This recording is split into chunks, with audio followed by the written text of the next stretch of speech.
Hello there, and welcome to the Dreamy Ocean Channel. Perhaps your day has been a long one filled with sound and light, and the gentle whisper of sleep feels far away. It is time to let all of that soften now, to allow the noise to fade into a comforting hush. Settle deeper into your space, feeling the quiet support beneath you.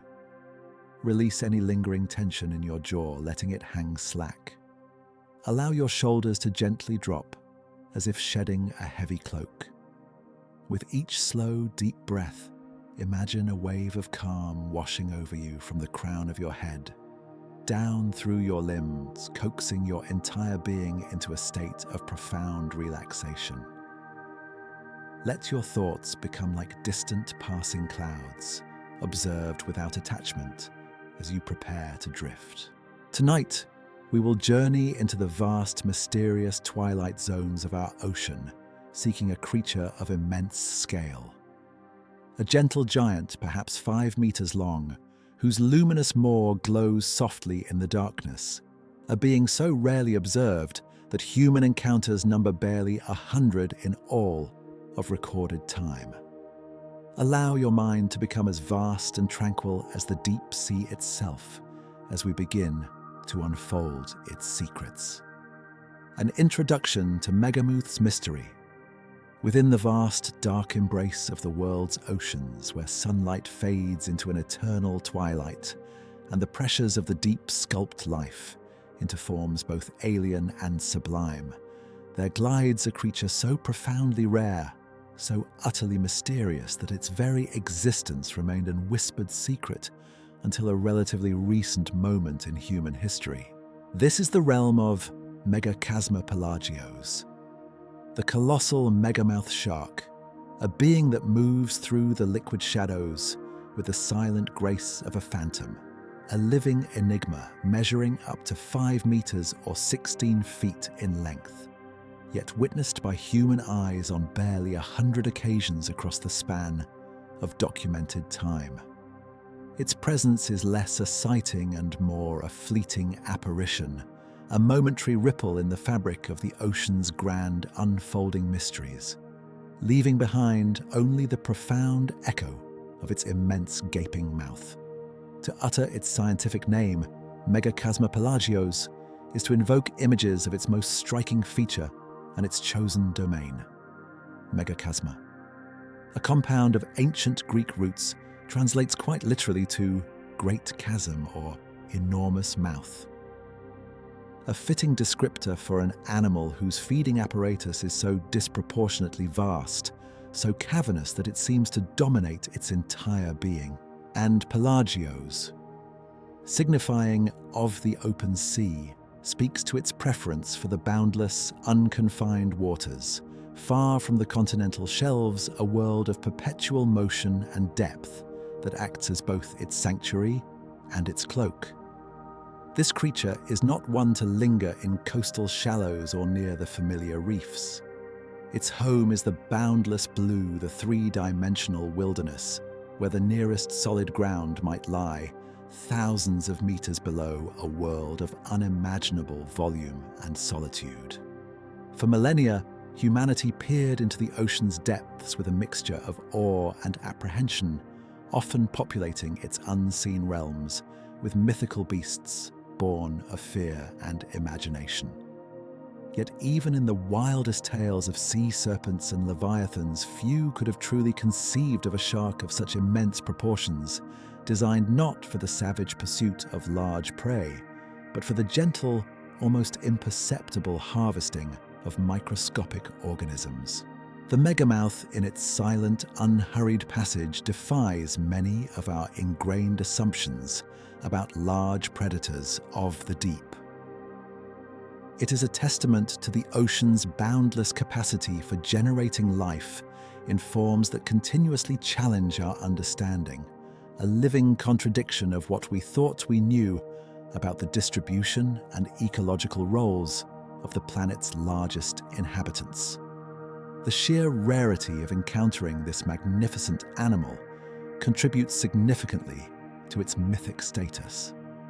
Imagine for a moment the scale of our planet's oceans, a vast, interconnected body of water, covering more than 70% of the Earth's surface with an average depth of nearly 4 kilometers. Within this immense three-dimensional volume, the Megamouth Shark moves largely unseen, a solitary wanderer in a world of perpetual twilight. Each documented sighting, each fleeting glimpse captured by chance or the most dedicated scientific endeavor, is a monumental event, a fortunate convergence of human presence and the shark's silent journey. This extreme elusiveness paints the megamouth not merely as a rare species, but as a genuine ghost of the deep. A creature whose existence is more often inferred from the scattered fragments of scientific data than directly observed. Its preferred habitat, the mesopelagic and bathypelagic zones, further enhances its invisibility. These are layers of the ocean where the last vestiges of sunlight struggle to penetrate, dissolving into an indigo gloom before vanishing entirely into absolute blackness. Here, temperatures plunge to near freezing, and the crushing pressure can reach hundreds of atmospheres, conditions that demand specialized physiological adaptations from any life that dares to dwell within them.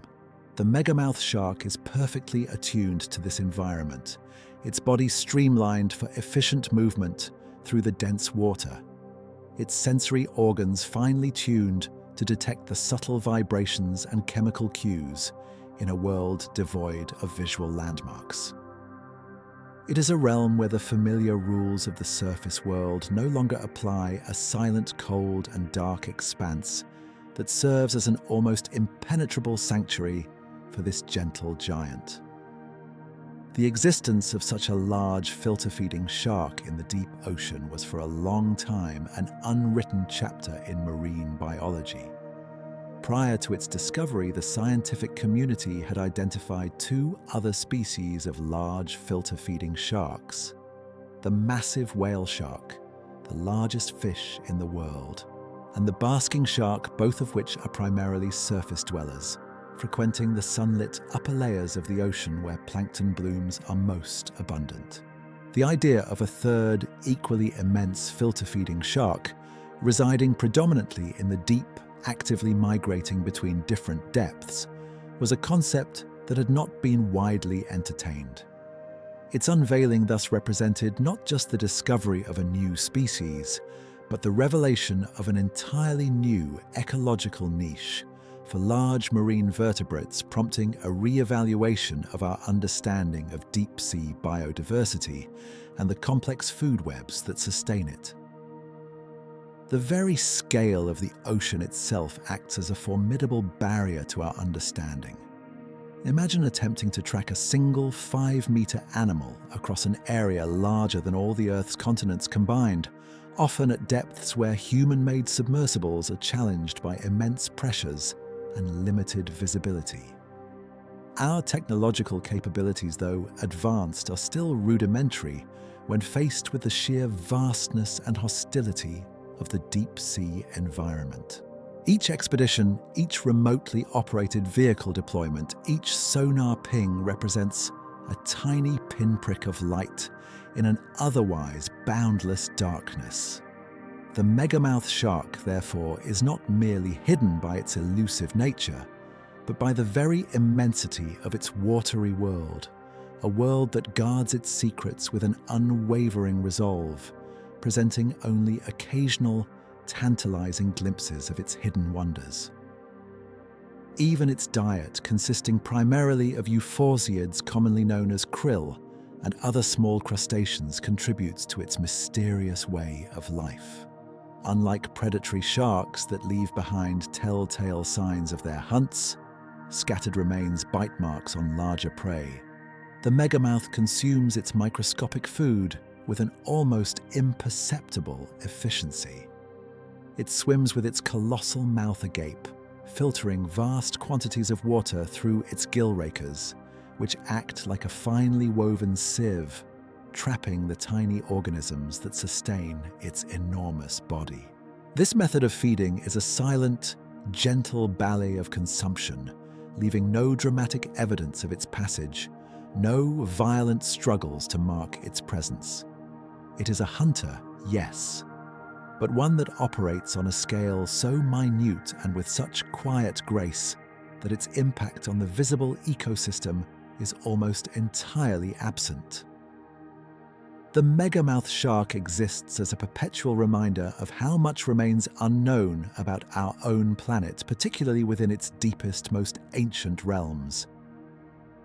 It is a living artifact, a creature that emerged from the depths to challenge our preconceptions and expand the boundaries of our scientific curiosity.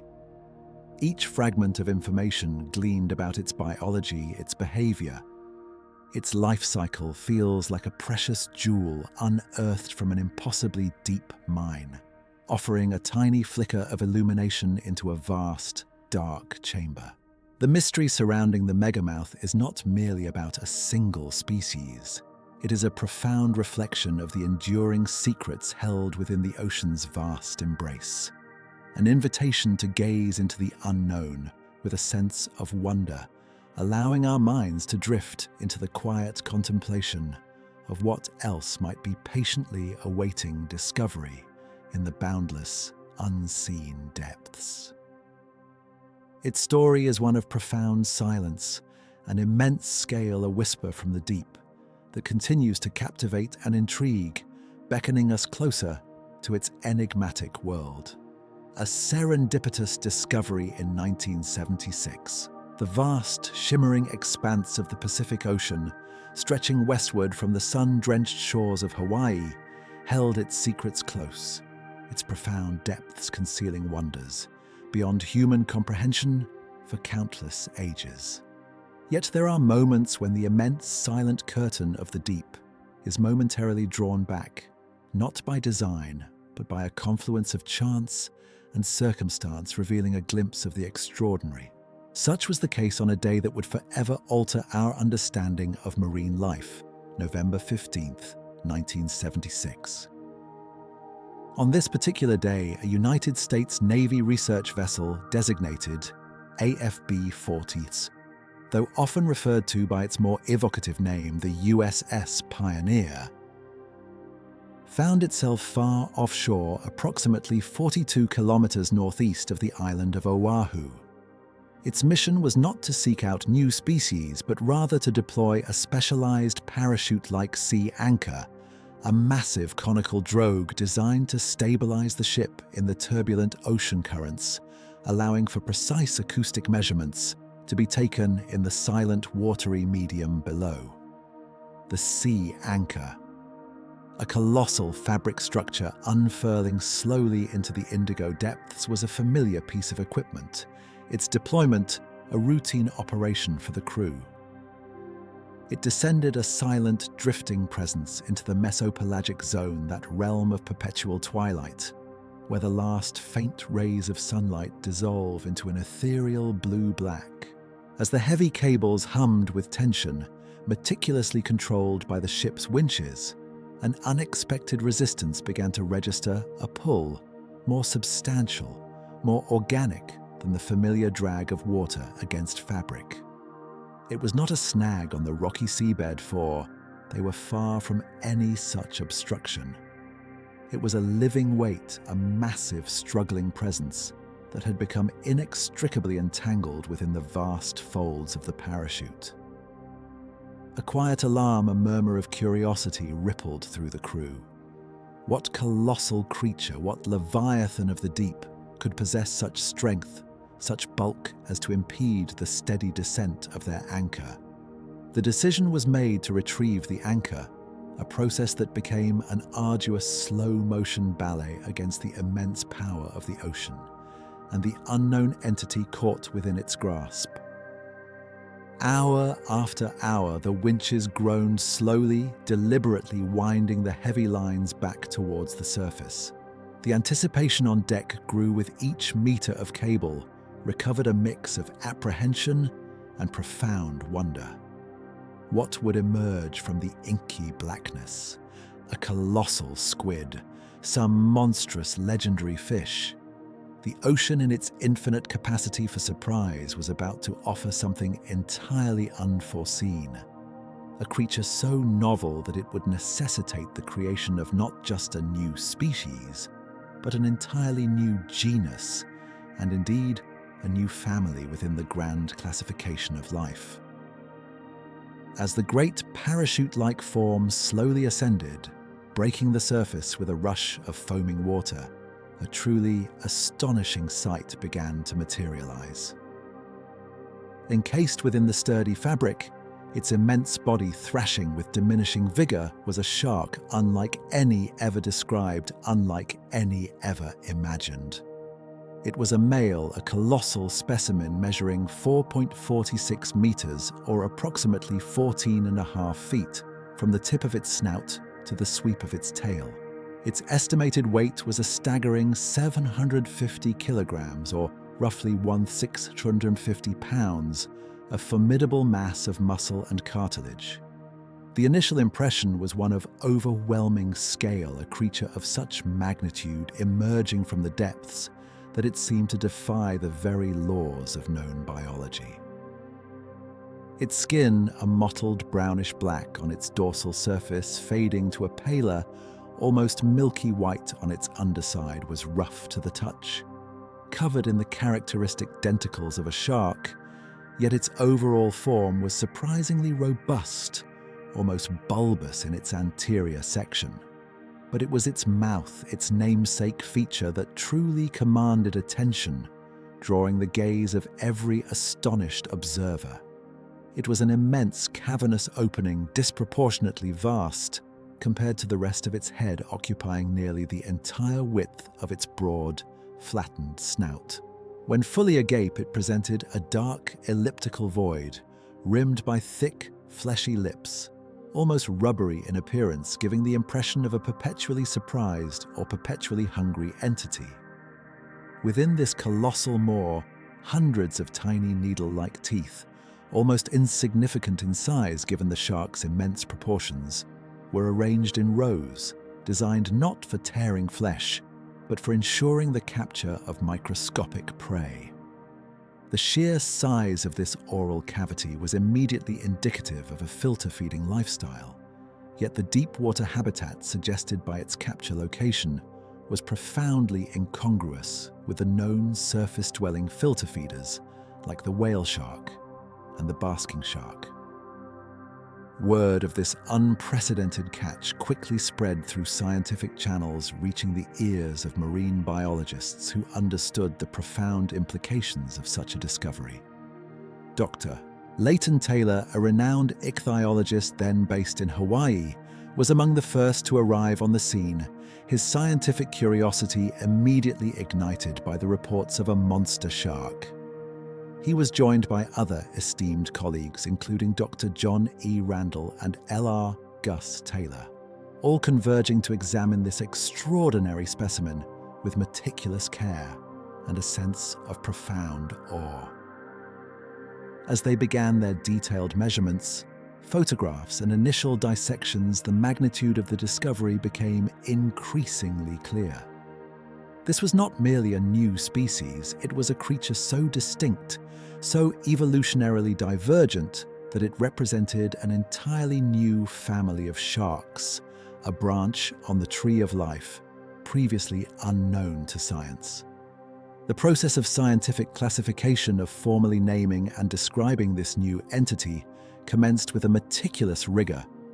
The shark was assigned to its own unique genus, Megachasma, echoing its most defining feature, the great chasm of its mouth.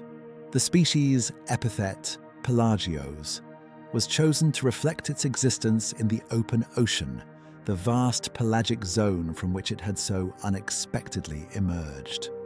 Thus, Megachasma pelagios was formally christened, a name that now resonates with the mystery and wonder of the deep sea. The creation of the family Megachasmidae solely for this one species underscored its unique evolutionary path, positioning it within the order Lamniformes, the mackerel sharks, a group that includes iconic predators like the great white shark, and the mako shark. Yet the megamouth, with its gentle, filter-feeding nature, presented a stark and fascinating contrast to its more famously predatory relatives, challenging previous assumptions about the diversity of feeding strategies within this ancient lineage. The discovery of the first Megamouth shark was more than just the addition of a new name to the catalogue of life. It was a profound moment of scientific revelation, a stark reminder of the vast realms of biodiversity that still lie hidden beneath the ocean's surface. It demonstrated with undeniable clarity that even in an era of advanced exploration and technology, the planet's largest ecosystem continued to harbour colossal, undescribed creatures, prompting a renewed sense of humility and wonder among marine biologists. This single chance encounter off the coast of Oahu opened a new chapter in marine biology, sparking an intense curiosity about the habits, habitat, and life cycle of this elusive deep-sea giant. The image of that first megamouth slowly hoisted from the depths, its massive luminous mouth hinting at a life lived in perpetual shadow, became an enduring symbol of the ocean's boundless capacity for surprise, forever etched into the annals of scientific discovery, beckoning us to understand the secrets that still swim unseen in the world's most immense and mysterious domain. The colossal form of Megachasma pelagios, from the very first moments of its unexpected emergence from the twilight depths, the Megachasma pelagios presented itself as an anatomical marvel, a creature sculpted by the immense pressures and perpetual gloom of its deep-sea home.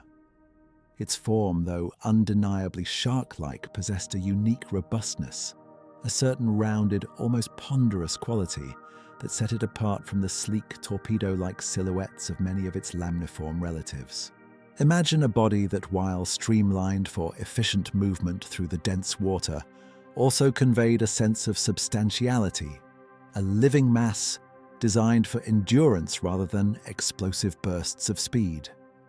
An adult megamouth shark typically stretches to an impressive length of about 5 meters or 16 feet from the tip of its broad snout to the furthest reach of its caudal fin.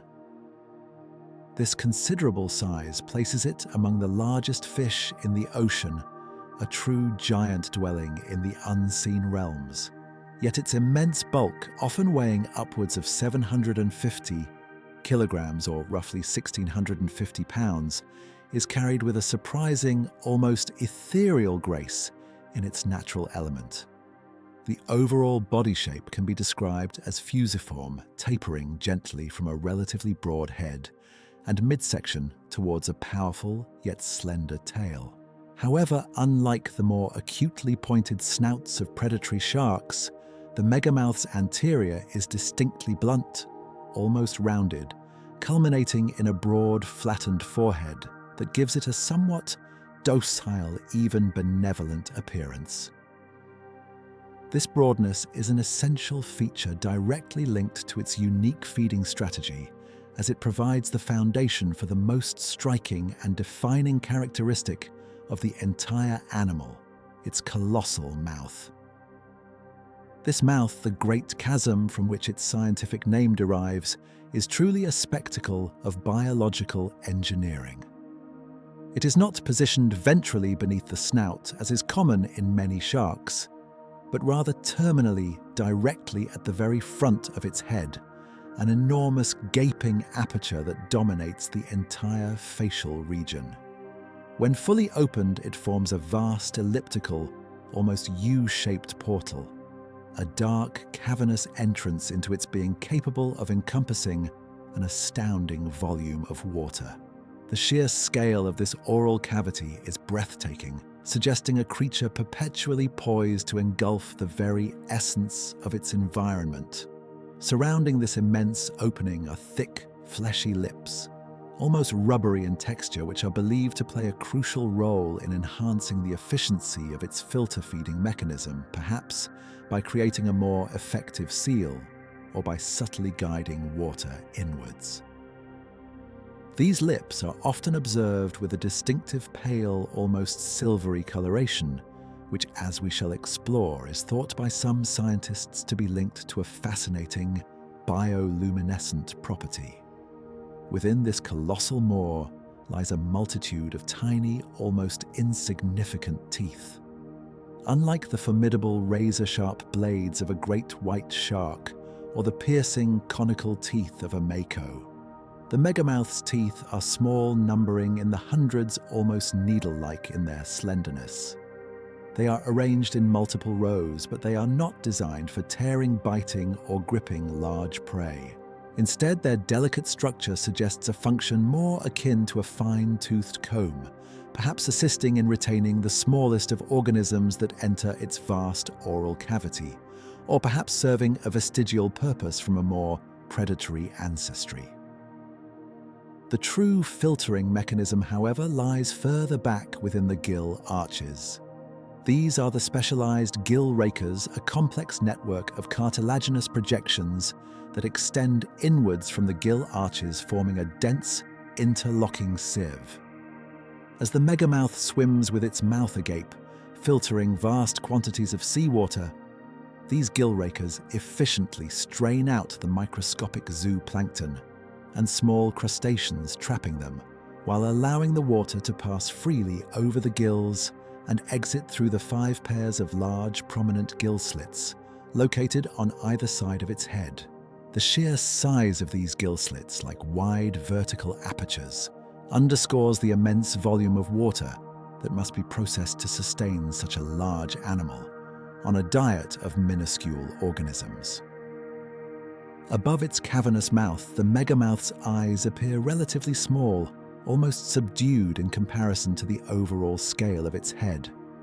Positioned laterally, they are adapted for vision in extremely low light conditions, a testament to its life in the perpetually dim twilight and absolute darkness of the deep ocean. While they undoubtedly provide some visual input, scientists believe that in a world where light is a precious rarity, other senses become paramount. Its nostrils, located on the underside of its snout, are well developed, hinting at a keen sense of smell, crucial for detecting chemical cues in the water, perhaps leading it towards concentrations of its planktonic prey. Even more intriguing are the numerous small pores scattered across its snout and head, the telltale signs of the ampullae of Lorenzini. These specialized electroreceptors, common to all sharks and rays, are exquisitely sensitive organs capable of detecting minute electrical fields generated by living organisms. In the megamouth, these ampullae would be invaluable tools for navigating its dark environment and for precisely locating the swarms of krill and copepods that form its diet, even when they are entirely invisible to the eye. Imagine sensing the faint electrical hum of 1,000 tiny crustaceans, a silent orchestra of life, drawing the giant towards its next meal.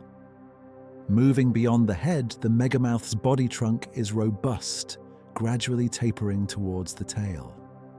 Its skin is covered in dermal denticles, tiny tooth-like scales that give it a rough sandpaper-like texture, a characteristic feature of sharks that helps reduce drag and protect against parasites.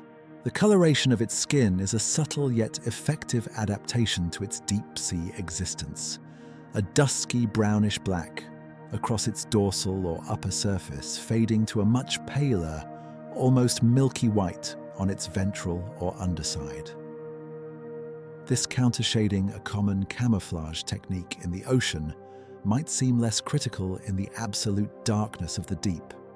Yet even in the faint residual light of the mesopelagic zone, or against the backdrop of bioluminescent organisms, it could still offer a degree of concealment, allowing it to blend into its environment as it moves between different depths. Its fins, while typical in arrangement for a shark, also reveal adaptations to its deep water lifestyle. The 2 large pectoral fins positioned just behind the gill slits are broad and triangular, providing stability and lift, as it cruises slowly through the water column. Unlike the rigid, scythe-like pectorals of fast-swimming sharks, the megamouths appear designed for steady, sustained movement rather than rapid maneuvering. It possesses two dorsal fins.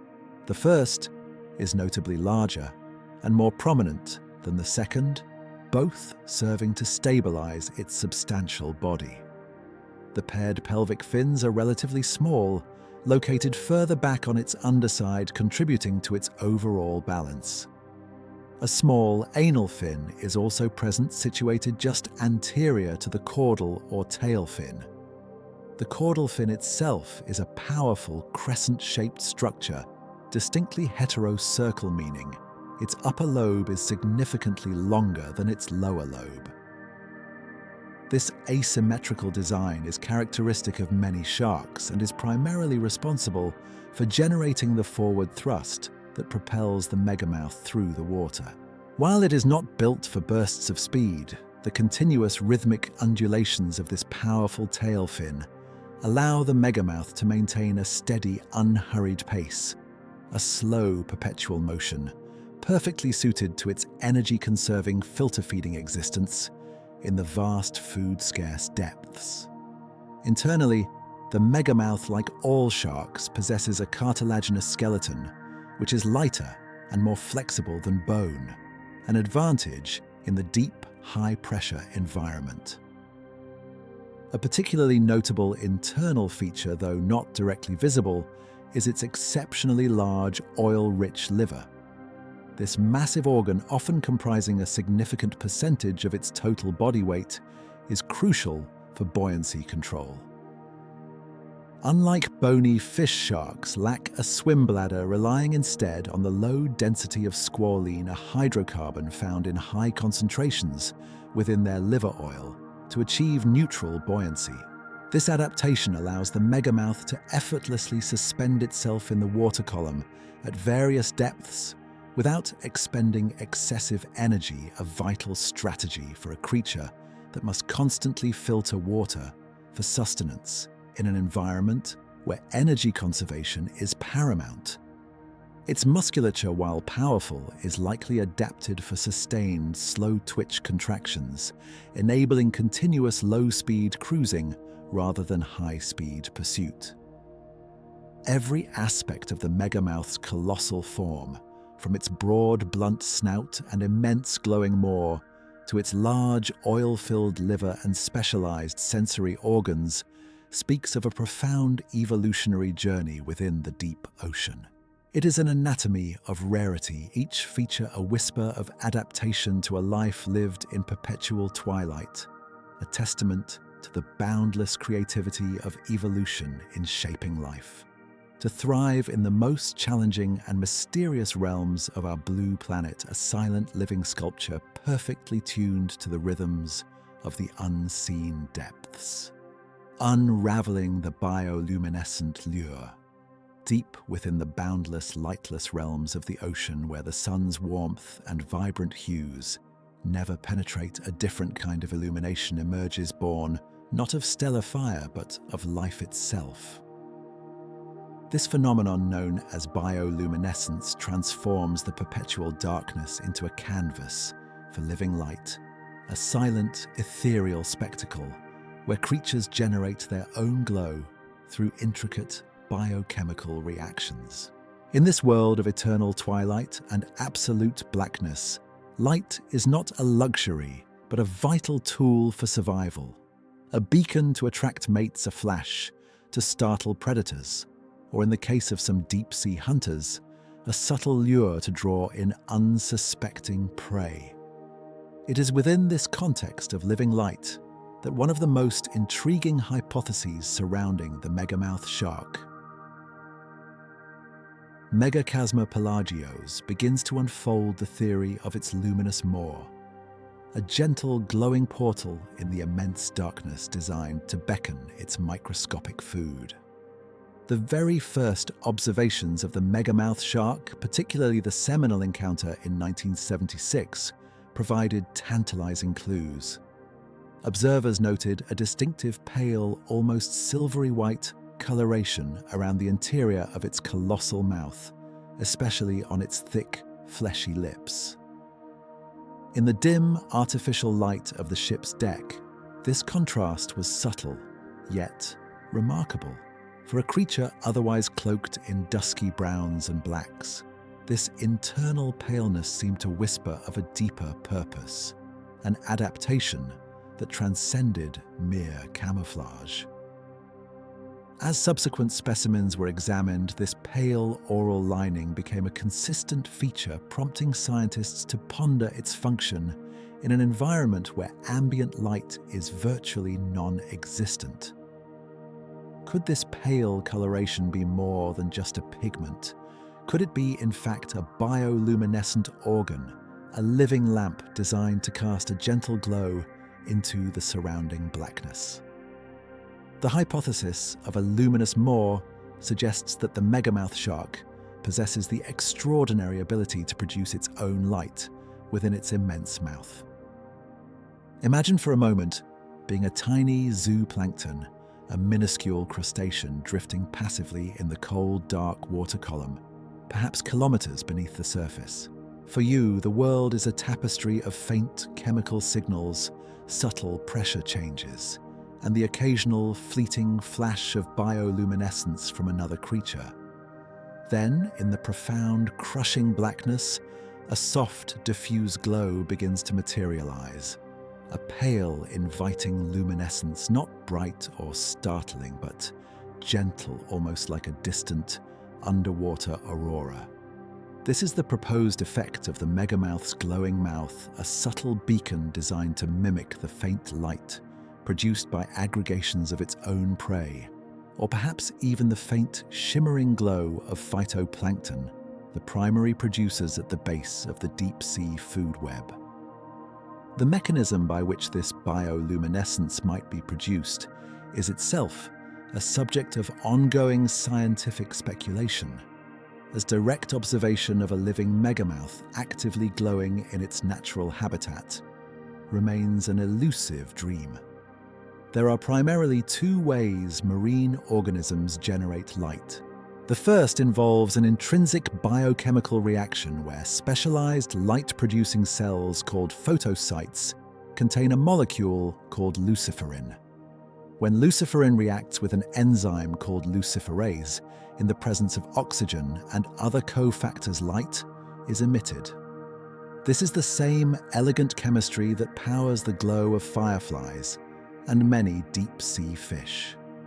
If the megamouth utilizes this intrinsic method, its oral lining would be rich in these photocytes, perhaps embedded within specialized dermal structures or glands, allowing it to control the intensity and duration of its glow.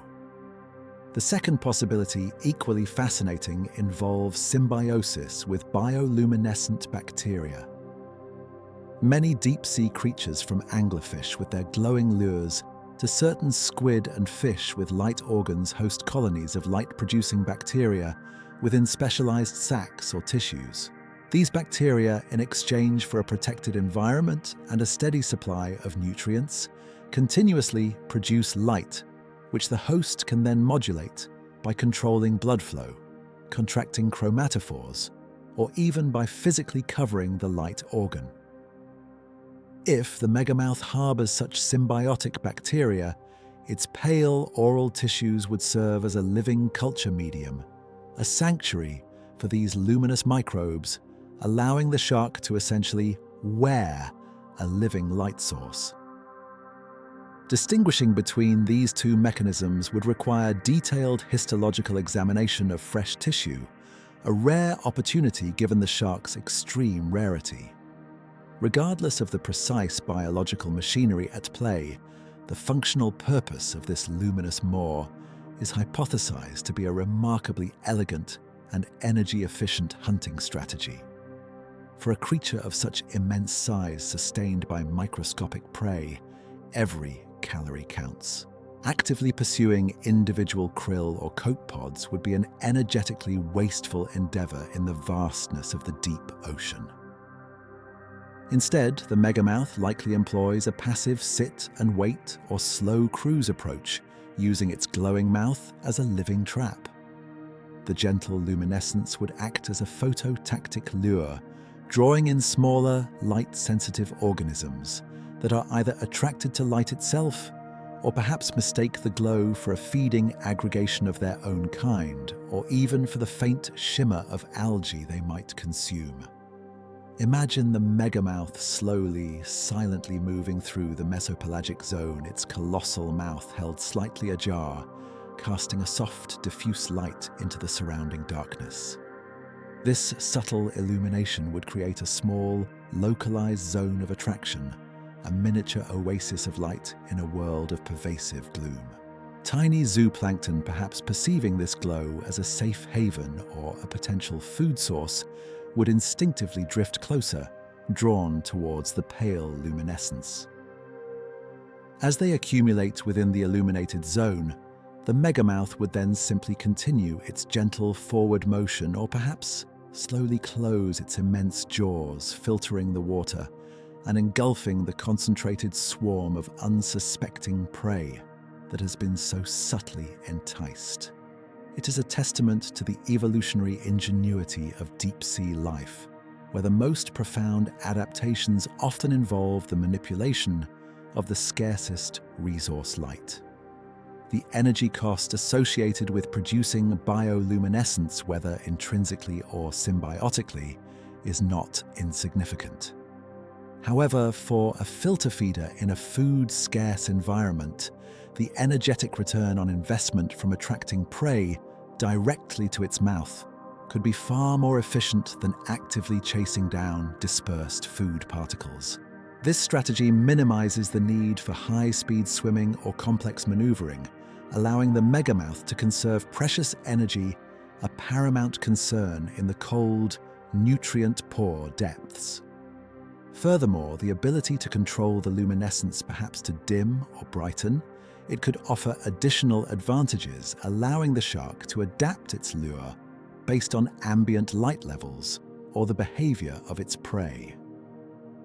While the luminous maw remains largely a hypothesis awaiting definitive confirmation from direct observation of a living megamouth in its natural habitat, it stands as one of the most compelling and scientifically plausible explanations for the unique pale coloration of its mouth lining.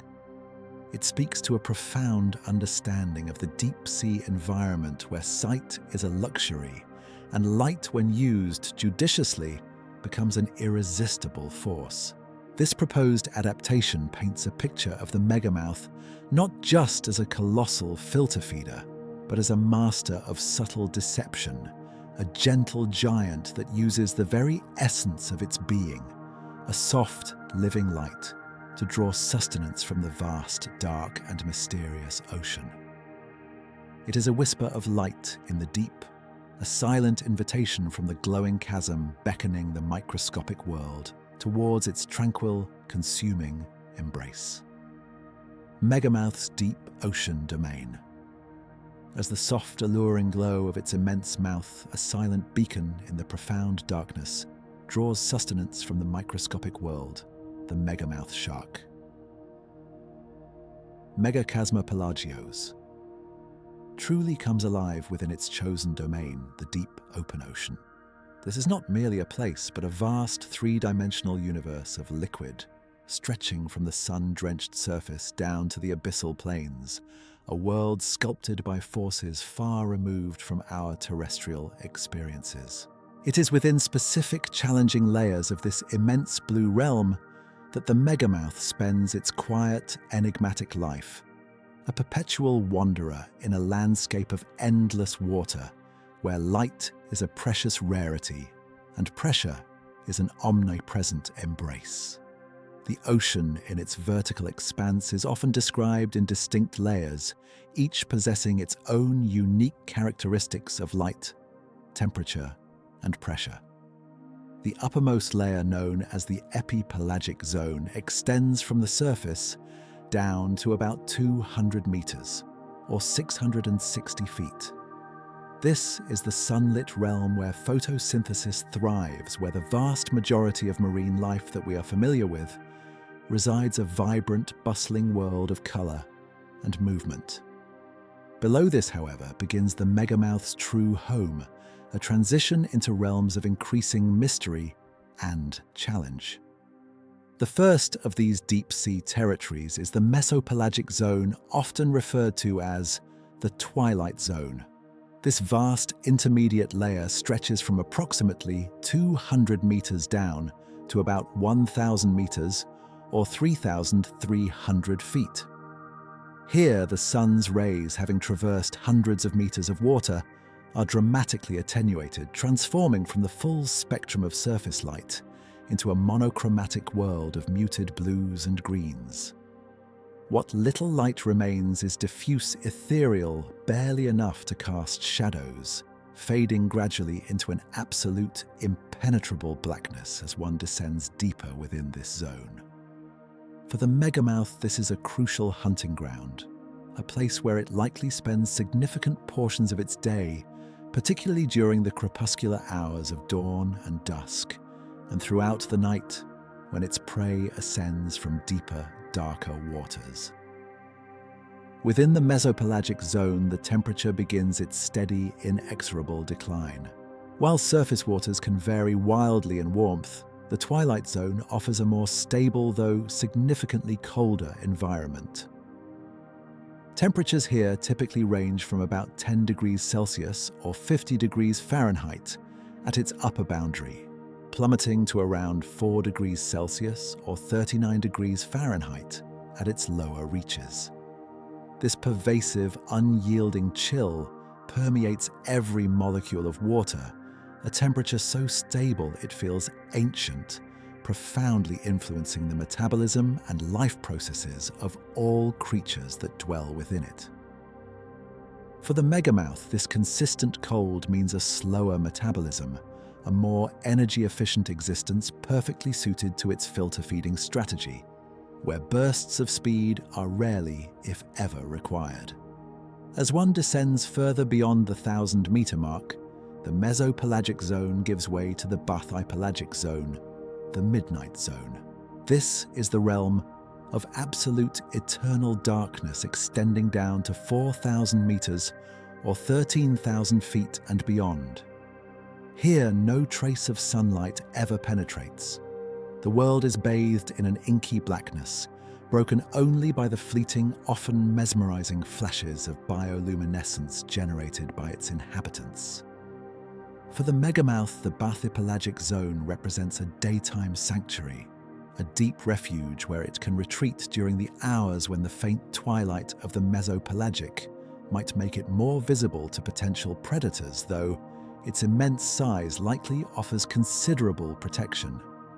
This diurnal vertical migration, a rhythmic ascent and descent through the water column, is a key behavioral adaptation to its deep-sea domain, allowing it to follow the movements of its primary food source. The pressure in these deep-sea domains is immense and constant, a force almost unimaginable to those of us living at the surface. For every 10 meters of descent, the pressure increases by approximately 1 atmosphere. This means that at 1,000 meters, the Megamouth is subjected to a crushing force of 100 atmospheres, or roughly 1,500 pounds per square inch, an equivalent of having a large car pressing down on every square inch of its body. At 4,000 meters, this pressure multiplies to 400 atmospheres. Yet the Megamouth, like all deep-sea organisms, is perfectly adapted to this profound squeeze. Its cartilaginous skeleton, being more flexible and less dense than bone, allows it to withstand these forces without crushing. Its body tissues, being mostly water, are largely incompressible, and it lacks the gas-filled swim bladders that would implode under such pressure. Its entire physiology is a testament to the ocean's immense power, a living form sculpted by the unyielding embrace of the deep. The vastness of the Megamouth's range across the global ocean further underscores its pelagic nature. While the initial discovery occurred in the Pacific Ocean off Hawaii, subsequent sightings and strandings have confirmed its presence in the Atlantic, Indian, and Pacific Oceans. This widespread circumglobal distribution suggests that the megamouth is a truly oceanic species, a wanderer of the open sea, not confined to specific coastal regions or continental shelves. Its movements are likely dictated by the distribution of its prey, the dense aggregations of zooplankton, that themselves undertake vast migrations through the water column. However, despite its wide distribution, the sightings remain incredibly rare, indicating a naturally sparse population, or perhaps an even more profound elusiveness than we can currently comprehend. The chemical composition of its deep ocean domain also plays a critical role. While oxygen is abundant at the surface, many deep-sea environments, particularly at intermediate depths, can experience oxygen minimum zones, MZs. These are layers where oxygen levels plummet to hypoxic or even anoxic conditions, often due to the decomposition of organic matter falling from above, combined with limited water circulation. While megamouths have not been specifically tied to OMZs, their ability to tolerate varying oxygen levels would be crucial for navigating their dynamic habitat. The temperature stability of the deep also affects the chemical reactions within its body, contributing to its slow, deliberate lifestyle. The entire existence of Megachasma pelagios is intrinsically linked to this deep ocean domain.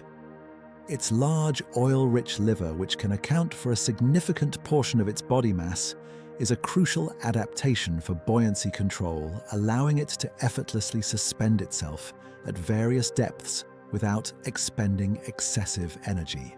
This neutral buoyancy is vital for a filter feeder that must spend long periods cruising, slowly conserving energy in an environment where food, though abundant in specific layers, requires continuous effort to accumulate. Its relatively soft, flabby body, compared to the more muscular forms of fast-swimming sharks, also aids in energy conservation and pressure tolerance. Furthermore, its sensory organs are finely tuned to this low-light, high-pressure world. Its relatively small eyes, adapted for detecting the faintest flickers of bioluminescence, suggest that visual cues are secondary to other senses. Its keen sense of smell, along with the highly sensitive ampullae of Lorenzini electroreceptors that can detect the minute electrical fields generated by other organisms, become indispensable tools for navigation and prey detection in the perpetual darkness. These senses allow it to perceive the subtle movements of krill swarms, the faint chemical trails left by aggregations of copepods, or even the weak electrical impulses emitted by its tiny, unsuspecting prey, drawing it closer to the invisible banquet. Thus, the Megamouth shark is not merely an inhabitant of the deep ocean, it is an embodiment of its domain. Every aspect of its colossal form, from its broad, blunt snout and luminous maw, to its energy-efficient metabolism and specialized sensory capabilities, is a testament to the profound forces of evolution at play in these challenging yet ultimately life-sustaining realms. It is a creature born of twilight and darkness, a silent, majestic presence navigating a world of immense pressure and perpetual cold. A living, breathing component of the ocean's most enduring and profound mysteries, forever entwined with the deep, vast, and dreaming ocean itself. Its existence reminds us that the greatest wonders often reside just beyond the edges of our perception, waiting patiently in the tranquil, unseen depths. The mechanics of filter feeding. In the profound, silent expanse where light barely whispers the colossal form of Megachasma pelagios. Glides with an unhurried grace, a testament to an ancient, specialized art of sustenance filter feeding. Unlike the explosive hunts of its predatory shark relatives, which tear through the water with terrifying speed to ambush and dismember larger prey, the megamouth engages in a continuous, almost meditative act of consumption, harvesting the smallest, most ephemeral forms of life from the immense volume of its liquid world. This gentle giant's feast is a ballet of fluid dynamics and biological efficiency, a continuous slow-motion engulfment that sustains its immense body in the energy-scarce depths. Imagine for a moment the Megamouth Shark, a living vessel of immense proportions, slowly propelling itself through the dark, cold water. Its primary mode of feeding involves a deliberate, rhythmic, forward motion, a steady cruise with its truly colossal mouth held wide open. This immense oral aperture which defines its very being is not merely a passive opening, it is an active living portal, a vast U-shaped chasm that stretches across the entire width of its blunt, broad snout. The fleshy, almost rubbery lips that rim this gaping entrance are thought by scientists to play a crucial role, perhaps subtly expanding to maximize the intake area, or forming a more efficient seal to prevent the escape of precious microscopic prey.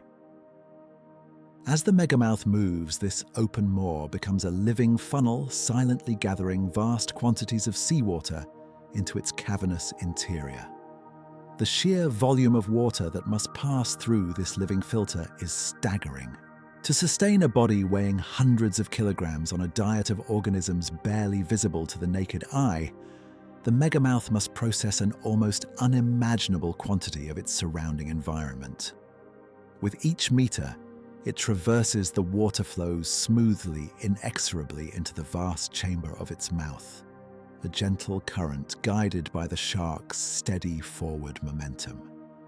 There is no violent suction, no sudden gulping, only a continuous, slow, deliberate intake, a constant stream of liquid bearing the minute particles of life upon which the shark depends.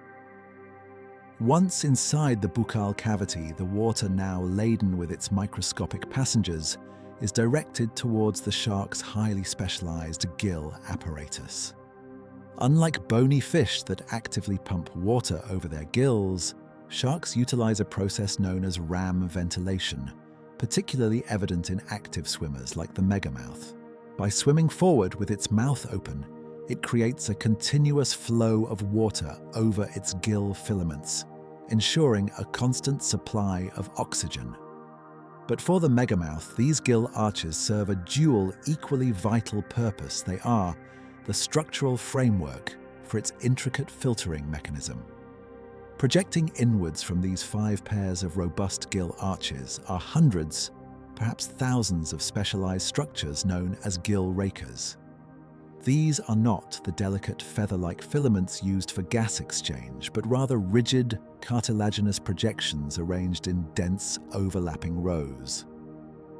Picture them as a finely woven biological sieve, or a series of interlocking combs, each tooth-like projection perfectly spaced to allow water to pass through, yet effectively trap even the smallest solid particles.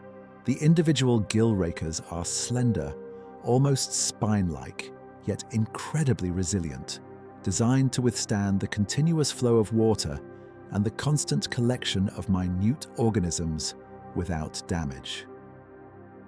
Their surfaces are often covered in tiny abrasive denticles, which might aid in preventing the escape of trapped prey. As the water carrying its suspended cargo of zooplankton flows over these gill rakers, the physics of filtration come into play. The water molecules, being infinitesimally small, can easily navigate the minute spaces between the gill rakers and pass through, exiting the shark's body via the large prominent gill slits located on either side of its head. However, the zooplankton, the euphorsiids, copepods, and other small crustaceans, being significantly larger than the spaces between the rakers, are physically retained. They become ensnared, trapped against the dense comb-like lattice, unable to follow the water's outward path. It is a marvel of passive engineering, a biological trap that works tirelessly, silently, and with astonishing efficiency. The small, numerous teeth lining the megamouth's jaw, so disproportionately tiny compared to its overall size, are believed to play a secondary yet important role in this filtering process. While not designed for biting or tearing, their presence suggests a function related to the retention of prey. Scientists theorize that these minute teeth might help to prevent the escape of any larger, more agile zooplankton that manage to wriggle free from the gill rakers, or perhaps they help to guide the accumulated food towards the gullet. Their delicate needle-like form hints at a role in managing a soft particulate meal rather than engaging in any form of aggressive capture.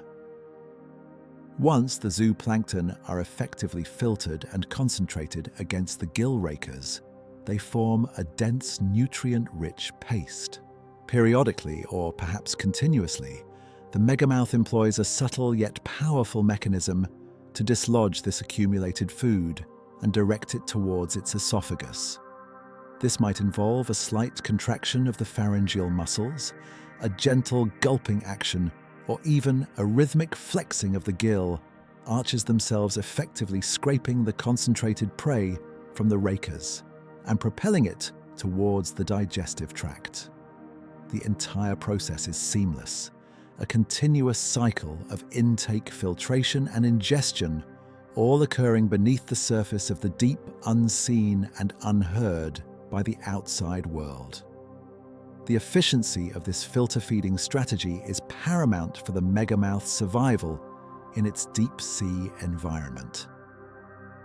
Unlike the surface waters where plankton can bloom in vast, visible aggregations, the deep ocean often presents a more dispersed, though still abundant food source.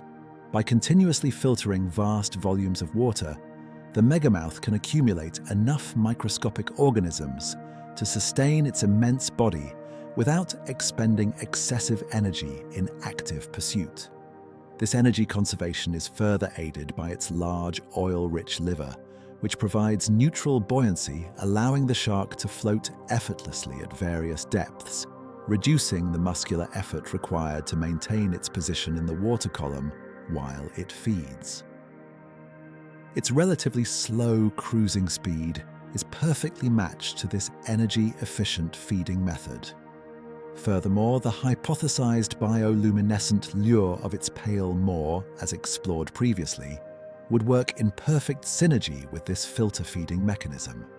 If the mouth indeed glows, it would actively draw in the very organisms that the gill rakers are designed to capture, effectively concentrating the dispersed food supply into a manageable, accessible aggregation.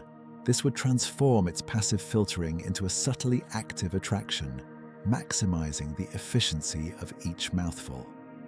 Combined with its finely tuned electroreceptors, the ampullae of Lorenzini, and its keen sense of smell, the megamouth would be able to detect and home in on the subtle electrical fields and chemical cues emitted by swarms of krill, ensuring that its journey through the water is always directed towards the richest feeding grounds.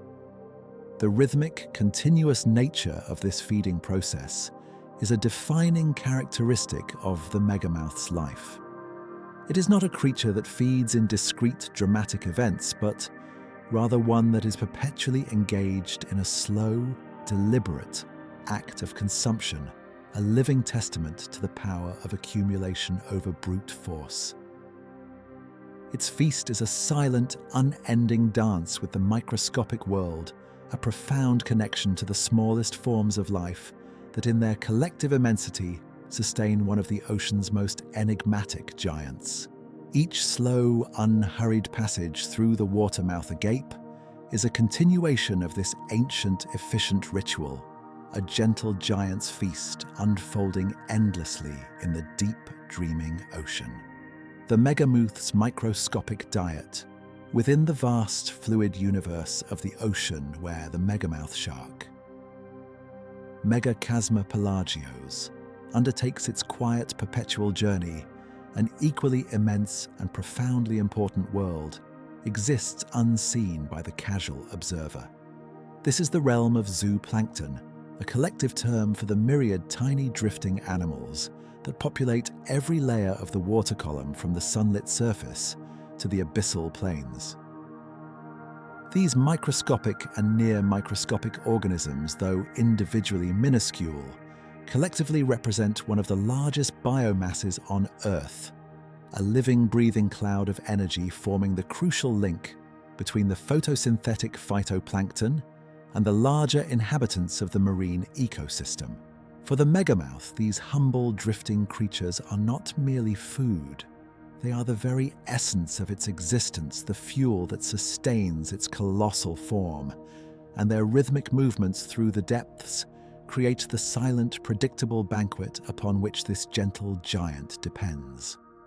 Among the countless forms of zooplankton, two groups stand out as primary constituents of the megamouth's diet: euphausiids, more commonly known as krill and copepods. Imagine for a moment the krill, delicate, shrimp-like crustaceans, typically ranging from 1 to 6 centimeters in length, their translucent bodies often glowing faintly with their own intrinsic bioluminescence. They possess multiple pairs of feathery legs which they use to rhythmically propel themselves through the water, creating a mesmerizing, almost ethereal dance. Their large, multifaceted eyes, adapted for detecting the faintest flickers of light, scan their liquid environment for phytoplankton, their primary food source, or for the shadows of predators. Krill are incredibly abundant, often forming dense, swirling swarms that can stretch for kilometers, transforming vast expanses of the ocean into a living, shimmering soup. These aggregations, rich in energy-dense lipids derived from their phytoplankton diet, represent a concentrated source of sustenance, a floating feast for any creature equipped to harvest them. Even smaller, yet infinitely more numerous and diverse, are the copepods. These tiny crustaceans, typically measuring only a few millimeters, are often described as the insects of the sea, due to their ecological ubiquity and sheer numbers. Their bodies are streamlined, often teardrop-shaped, with long, sensitive antennae that act as both sensory organs and aids for propulsion. Copepods are master swimmers capable of rapid, jerky movements to escape danger, yet they also spend significant portions of their lives drifting passively, carried by the currents. Like krill, they feed on phytoplankton, converting the sun's energy into animal protein and fat, thus forming a vital trophic link. The sheer numerical dominance of copepods means that even when dispersed, they represent an enormous reservoir of biomass, a continuous subtle drizzle of nutrition throughout the water column, waiting to be collected by an efficient filter feeder. The predicament for these microscopic creatures lies in their very nature. They are largely at the mercy of the ocean's currents and the powerful, unseen forces that dictate their movements. While krill and copepods possess the ability to swim, their individual efforts are often dwarfed by the grander rhythmic migrations that govern their aggregations. This is the phenomenon known as DL vertical migration, or DVM. A breathtaking synchronized movement of biomass that occurs across vast stretches of the global ocean, a silent daily exodus and return that underpins much of the deep-sea ecosystem. Imagine the sun beginning its slow descent towards the horizon, its last golden rays painting the surface waters. As twilight deepens, a profound, ancient instinct stirs within the zooplankton dwelling in the mesopelagic zone, that twilight realm between 200 and 1,000 meters. Driven by an imperative to feed in richer, shallower waters, and perhaps to avoid the dangers of deep-sea predators that might hunt by bioluminescence, or even to escape the metabolic costs of colder deep waters. Billions upon billions of krill and copepods begin their slow, deliberate ascent. They rise a vast, undulating curtain of life from the relative safety of the deeper, darker waters, making their way towards the surface layers, where phytoplankton nourished by sunlight are most abundant. This upward journey can span hundreds of meters, a collective effort of immense scale, often considered the largest biomass migration on Earth. Throughout the night, these teeming swarms graze on the phytoplankton and smaller zooplankton in the epipelagic zone, accumulating vital energy. But as the first faint hints of dawn begin to lighten the eastern sky, another ancient signal is perceived. The increasing light, a harbinger of visual predators that hunt in the sunlit zone, triggers the reverse migration. With the rising sun, the vast aggregations of zooplankton begin their slow, inexorable descent, retreating back into the relative darkness and colder temperatures of the mesopelagic and even the upper bathypelagic zones.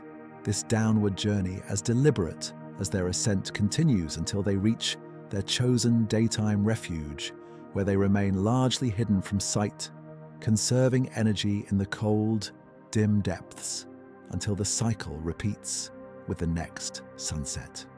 This colossal rhythmic movement of zooplankton is precisely where the Megamouth shark finds its feast, and where the predicament of these tiny creatures becomes starkly apparent. The Megamouth, a master of energy conservation, does not need to expend precious calories chasing individual prey. Instead, it positions itself strategically, intercepting these immense migrating swarms.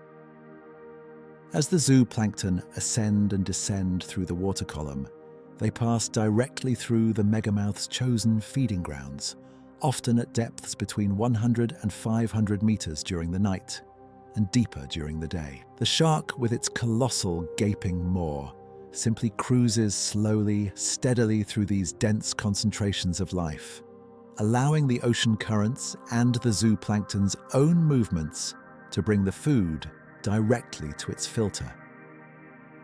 The hypothesized bioluminescent lure of the Megamouth's mouth, as discussed in the previous chapter, further exacerbates the zooplankton's predicament. In the perpetual dimness of the mesopelagic zone, or the absolute blackness of deeper layers, a soft, diffuse glow would be an irresistible beacon for many light-sensitive zooplankton. Some might be phototactic, instinctively drawn towards any source of light, perhaps mistaking it for a feeding aggregation of their own kind or a rare patch of bioluminescent phytoplankton. Others might be disoriented by the subtle illumination, drifting closer out of curiosity or confusion. The Megamouth's glowing maw therefore transforms from a passive filter into an active, though gentle trap, drawing the unsuspecting prey directly into its filtering apparatus. Beyond light, the Megamouth also possesses other finely tuned senses that contribute to the zooplankton's unwitting contribution to its diet. Its well-developed nostrils can detect the subtle chemical cues released by large aggregations of krill or copepods, guiding the shark towards the richest feeding grounds, even in complete darkness. Furthermore, its ampullae of Lorenzini, the specialized electroreceptors scattered across its snout, can sense the minute electrical fields generated by the collective metabolic activities of dense swarms of zooplankton. Imagine the faint, pulsating hum of thousands upon thousands of tiny crustaceans, a subtle electrical signature in the silent deep, drawing the Megamouth closer to its next meal. These sensory capabilities allow the shark to navigate the dark waters with precision, finding the invisible concentrations of its prey with remarkable efficiency. The ecological role of the Megamouth in this intricate food web is profound. By consuming vast quantities of zooplankton, it acts as a crucial link in the transfer of energy from the microscopic producer's phytoplankton, which the zooplankton consume, to a macroscopic deep-sea consumer. It efficiently converts the dispersed ephemeral energy of tiny crustaceans into the sustained biomass of a large vertebrate. This process occurring silently and continuously in the deep underscores the interconnectedness of all life in the ocean, demonstrating how even the largest creatures can depend entirely on the smallest for their survival. To sustain its immense body, the megamouth must consume an astronomical number of these tiny creatures. Scientists estimate that it filters hundreds, if not thousands, of cubic meters of water per hour during its feeding periods, accumulating kilograms of zooplankton with each passing day. This constant high-volume consumption is a testament to the sheer abundance of zooplankton even in the deep and the extraordinary efficiency of the megamouth's filter-feeding apparatus. Its entire life cycle, its migrations, its physiological adaptations are all intricately woven around the availability and behavior of these microscopic organisms. The silent, unaggressive nature of this feeding strategy stands in stark contrast to the more violent predatory acts often associated with sharks. There is no chase, no struggle, no dramatic confrontation. Only the steady rhythmic passage of a colossal form through the water, its vast mouth held open silently, collecting the drifting bounty. For the zooplankton, their predicament is one of scale and circumstance. Individually insignificant, yet collectively indispensable, they become the unwitting essential sustenance for one of the ocean's most enigmatic giants.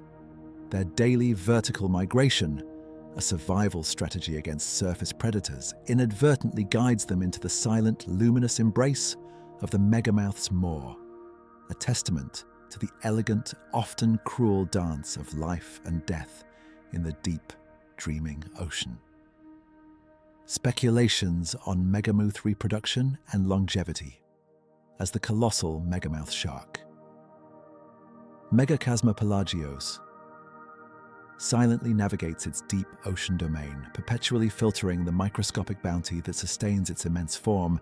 A profound and fundamental aspect of its existence remains shrouded in an almost impenetrable mystery: the intimate details of its reproduction and the silent, unhurried passage of its lifespan. For a creature so rarely observed, so fleeting in its appearances, the very echoes of its life cycle from the moment of conception to its ultimate demise are mere whispers in the vast, dark expanse pieced together through scientific inference and comparisons with its more familiar relatives. Each fragment of information, each subtle clue gleaned from the handful of specimens examined, adds another brushstroke to an incomplete yet deeply compelling portrait of its hidden life. The reproductive strategies of sharks are remarkably diverse, spanning a spectrum from egg-laying oviparity to live-bearing with variations in between. Some sharks release leathery egg cases into the environment, securing them to the seabed or seaweed, allowing the embryo to develop externally. Others retain the eggs internally with the young hatching inside the mother and continuing their development, feeding on the yolk sac, or even unfertilized eggs before being born as miniature versions of the adults, ovoviviparity or aplacental viviparity. A smaller number exhibit true viviparity, where a placental connection forms between mother and embryo, similar to mammals.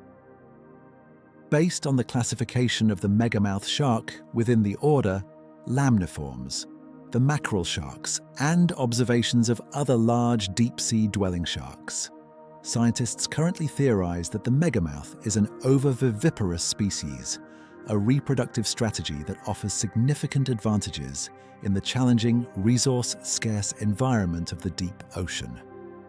If indeed ovoviviparous, this means that the female megamouth would retain her fertilized eggs within her uteri, providing a protected, stable environment for the developing embryos. Each egg, encased in its own delicate membrane, would contain a yolk sac, a rich store of nutrients that initially sustains the nascent shark. Once the yolk is depleted and the young hatch, internally a fascinating and somewhat stark feeding strategy often comes into play for ovoviviparous sharks. autophagy, or egg-eating.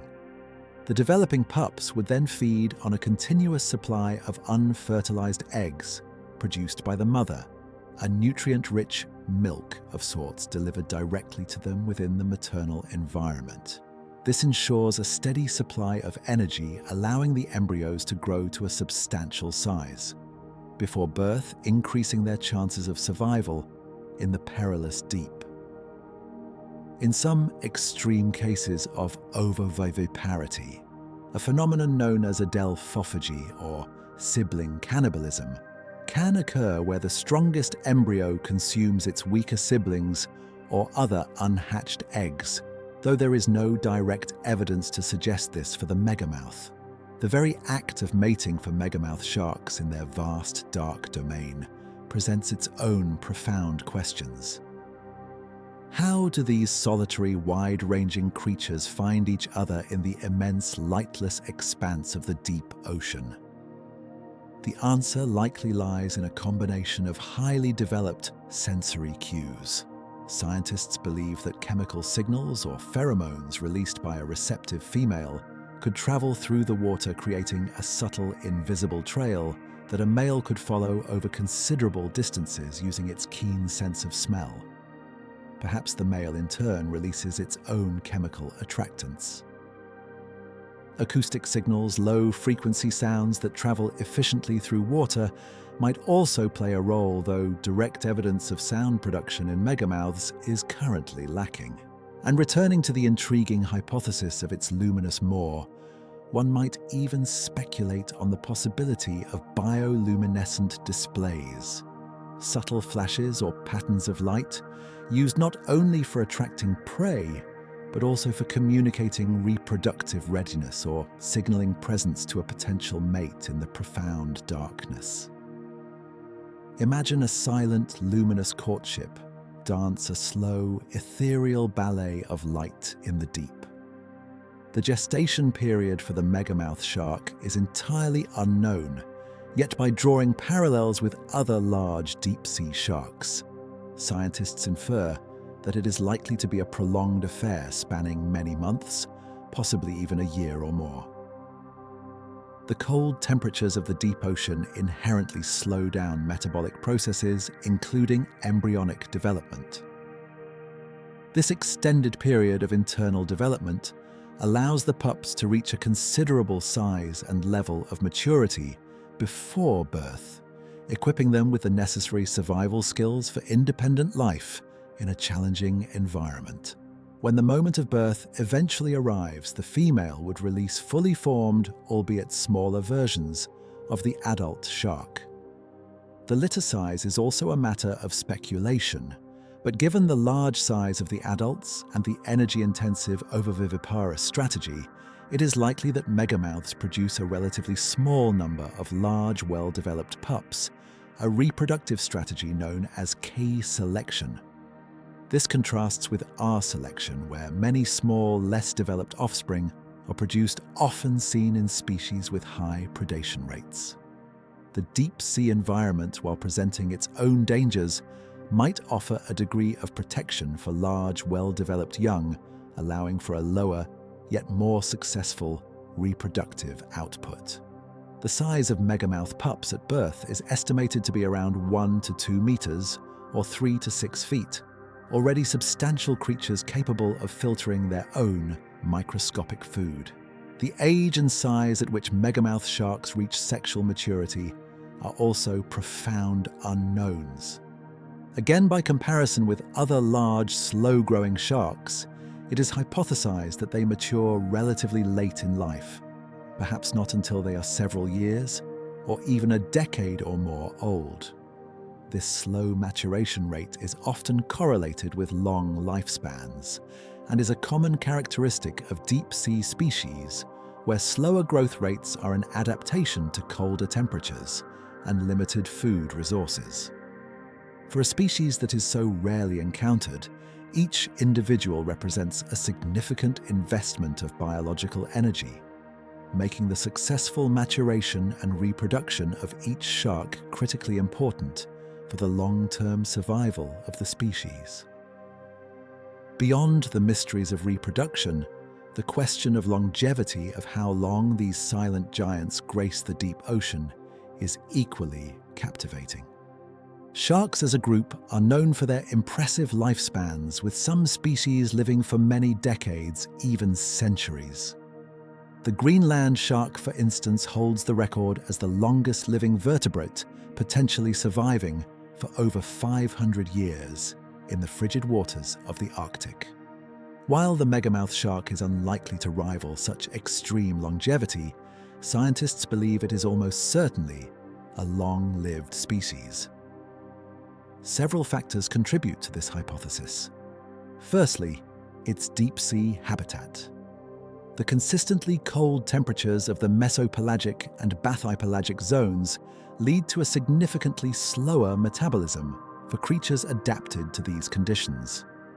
A slower metabolism means slower growth rates, slower aging processes, and ultimately a longer potential lifespan. Imagine a biological clock ticking at a more deliberate, unhurried pace, attuned to the ancient rhythms of the deep. Secondly, its large size. Generally, larger animals tend to live longer than smaller ones, as they often have fewer natural predators and slower rates of senescence. The megamouth, as one of the largest fish in the ocean, fits this pattern. Its formidable size, combined with its preference for deep waters, likely affords it a considerable degree of protection from predation, further contributing to its potential for a long life. Thirdly, the inferred slow growth rate. While direct data on megamouth growth is scarce, the characteristics of other deep-sea sharks and large filter feeders suggest that they grow slowly over many years. Age in sharks is typically determined by analyzing growth bands similar to tree rings found in their vertebral centra, the calcified rings within their spinal columns. However, obtaining such samples from enough megamouth specimens to establish a reliable growth curve has proven challenging due to their extreme rarity. Each new stranding or capture therefore provides an invaluable, albeit rare, opportunity to gather such crucial biological data, offering a faint echo of its true age. Drawing comparisons to its filter-feeding cousins, the whale shark and the basking shark, provides further insight. Whale sharks are estimated to live for 70 to 100 years, while basking sharks can live for up to 50 years. Given the megamouth's deep-sea habitat and likely even slower metabolism, scientists speculate that its lifespan could easily extend for many decades, perhaps reaching 50 to 100 years or even more. Each year it spends silently cruising the depths is another year of accumulating experience, another cycle of migrations, another season of filtering the microscopic life that defines its existence. The enduring mystery surrounding the megamouth's reproduction and longevity is a powerful reminder of how much remains unknown about the vast living tapestry of our oceans. These echoes of its life cycle, though faint and speculative, paint a picture of a species that thrives through efficiency, resilience, and a profound adaptation to its challenging environment. It is a creature that invests deeply in each offspring, allowing them to mature slowly over many years, contributing to a stable yet elusive population. Its long, quiet life unfolding in the perpetual twilight is a testament to the ancient, enduring power of life in the deep. A silent narrative whispered across the vast, dreaming ocean, waiting patiently for us to decipher its full, unhurried story. Deal vertical migration and elusive behaviors.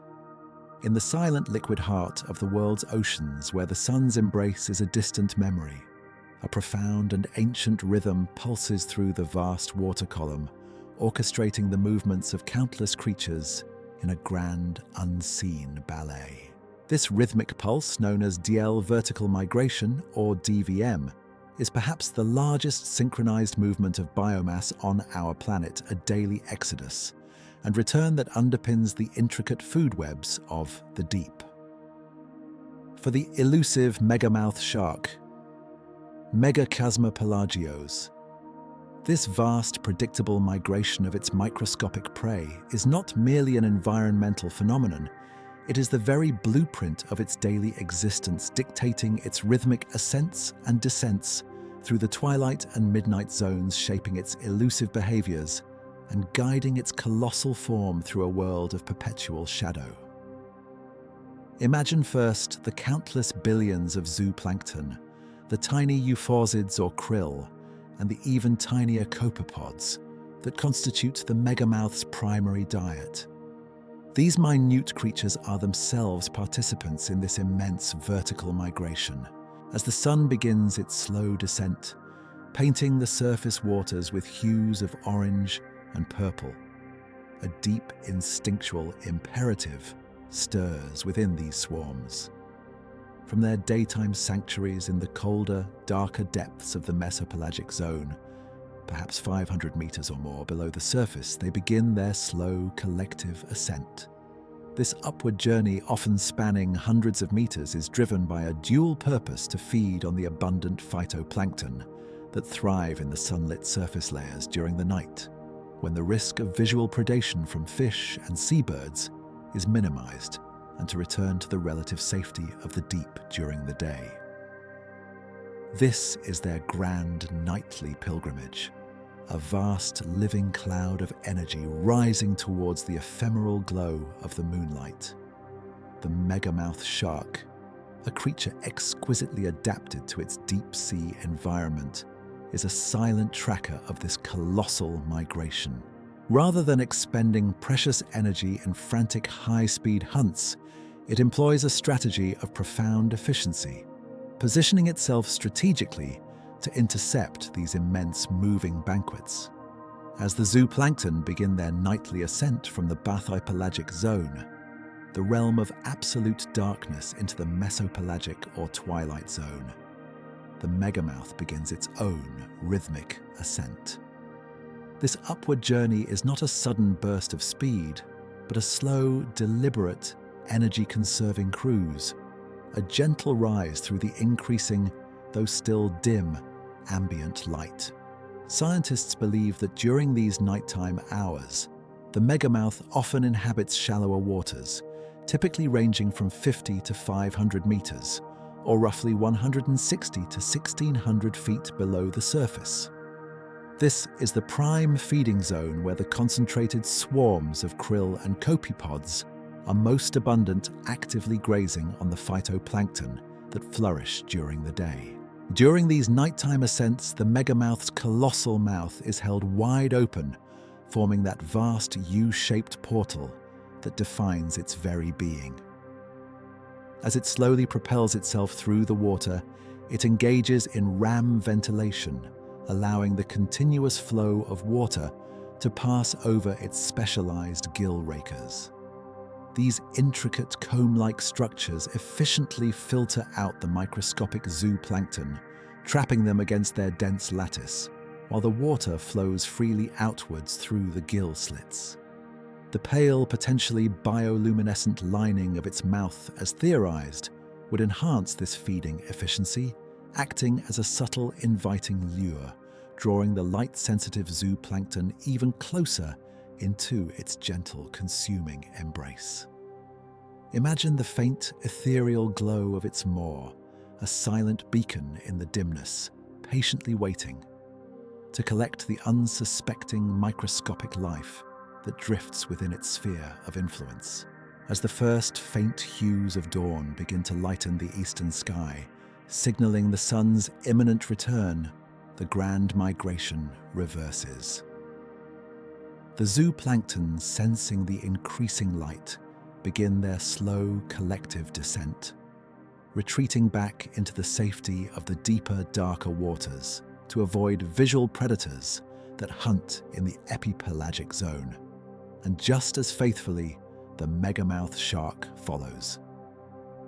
Its daytime behavior involves a corresponding descent, a slow, unhurried dive into the profound darkness of the deeper mesopelagic and even the upper bathypelagic zones, often reaching depths of 500 to 1,000 meters, or 1,600 to 3,300 feet, and potentially even deeper. Here, in the realm of perpetual night and immense pressure, the Megamouth finds its daytime sanctuary, a place of relative safety and energy conservation. This diurnal vertical migration is a testament to the Megamouth's exquisite adaptation to the deep sea environment. It is a finely tuned balance between the imperative to feed and the need for safety and energy conservation. By ascending to shallower waters at night, it gains access to the richest food sources when they are most concentrated. By descending to deeper, colder waters during the day, it likely avoids predation from larger, visually oriented predators that might inhabit the upper layers, and also benefits from the colder temperatures, which slow its metabolism, allowing it to conserve energy during periods of lower feeding activity. The consistent cold of the deep acts as a natural refrigerator, slowing down all biological processes and extending the potential for a long, unhurried life. The physiological adaptations of the Megamouth are perfectly suited for this rhythmic, vertical movement. Its large, oil-rich liver, which can constitute a significant percentage of its total body mass, is a crucial component of its buoyancy control system. Unlike bony fish that possess gas-filled swim bladders, sharks rely on the low density of squalene, a hydrocarbon found in high concentrations within their liver oil, to achieve neutral buoyancy. This allows the Megamouth to effortlessly suspend itself at various depths in the water column, minimizing the muscular effort required to ascend or descend. Imagine the sensation of drifting almost weightlessly through hundreds of meters of water, adjusting your position with subtle movements of your fins, conserving precious energy in an environment where every calorie is vital. Furthermore, its cartilaginous skeleton, being lighter and more flexible than bone, allows it to withstand the immense and fluctuating pressures of its deep-sea domain without succumbing to crushing forces. Its body tissues, being mostly water, are largely incompressible, ensuring that its internal organs are not damaged by the drastic pressure changes encountered during its daily migrations. These are not adaptations for speed or agility, but for endurance and resilience in a challenging, dynamic environment. Beyond these rhythmic ascents and descents, the elusive behaviors of the Megamouth shark further contribute to its profound mystery. It is by all accounts a solitary creature. Observations of live megamouths, whether by submersibles or chance encounters, almost invariably depict a single individual slowly cruising through the water. There is no evidence of schooling behavior, no indications of complex social structures. This solitary existence, while perhaps making it harder to find a mate, also minimizes competition for food resources and reduces its overall visibility to both prey and potential predators. It is a wanderer, a silent, independent entity navigating the vastness of the ocean on its own terms. Its cruising speed is consistently slow, a deliberate, unhurried pace, perfectly matched to its filter-feeding strategy. There is no need for rapid bursts of acceleration. The food comes to it, or it slowly moves into the food. This energy-efficient locomotion is further aided by its streamlined yet robust body shape and the powerful crescent-shaped caudal fin that provides steady, continuous thrust.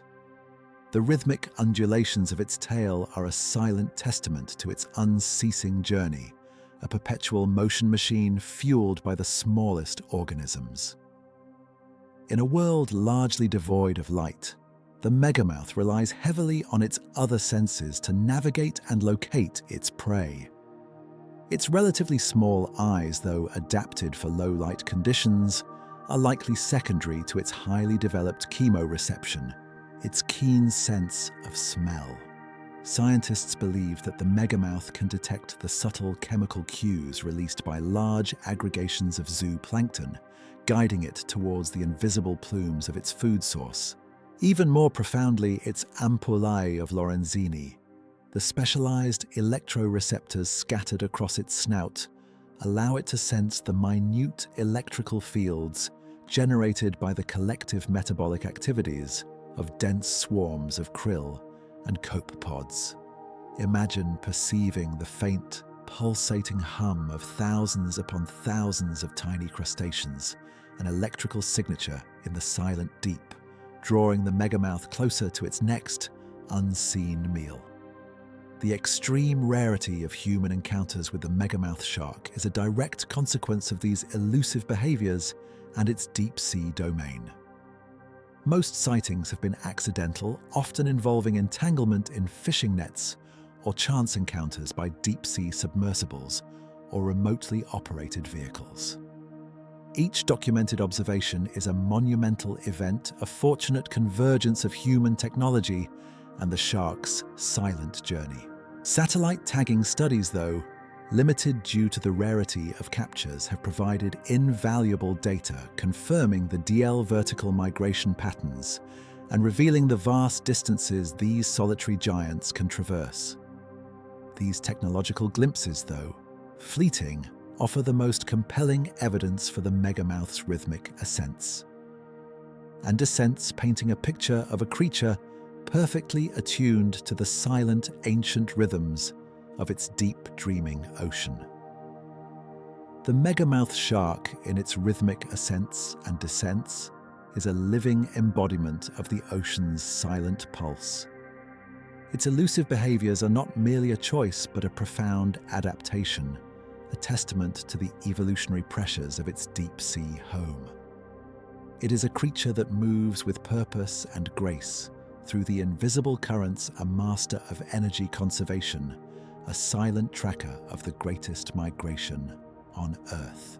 Its life unfolding in the perpetual twilight is a continuous dance, with the rhythms of light and darkness, a whisper from the deep that continues to captivate and intrigue, beckoning us closer to its enigmatic world, a world where the greatest wonders often glide unseen just beyond the edges of our perception.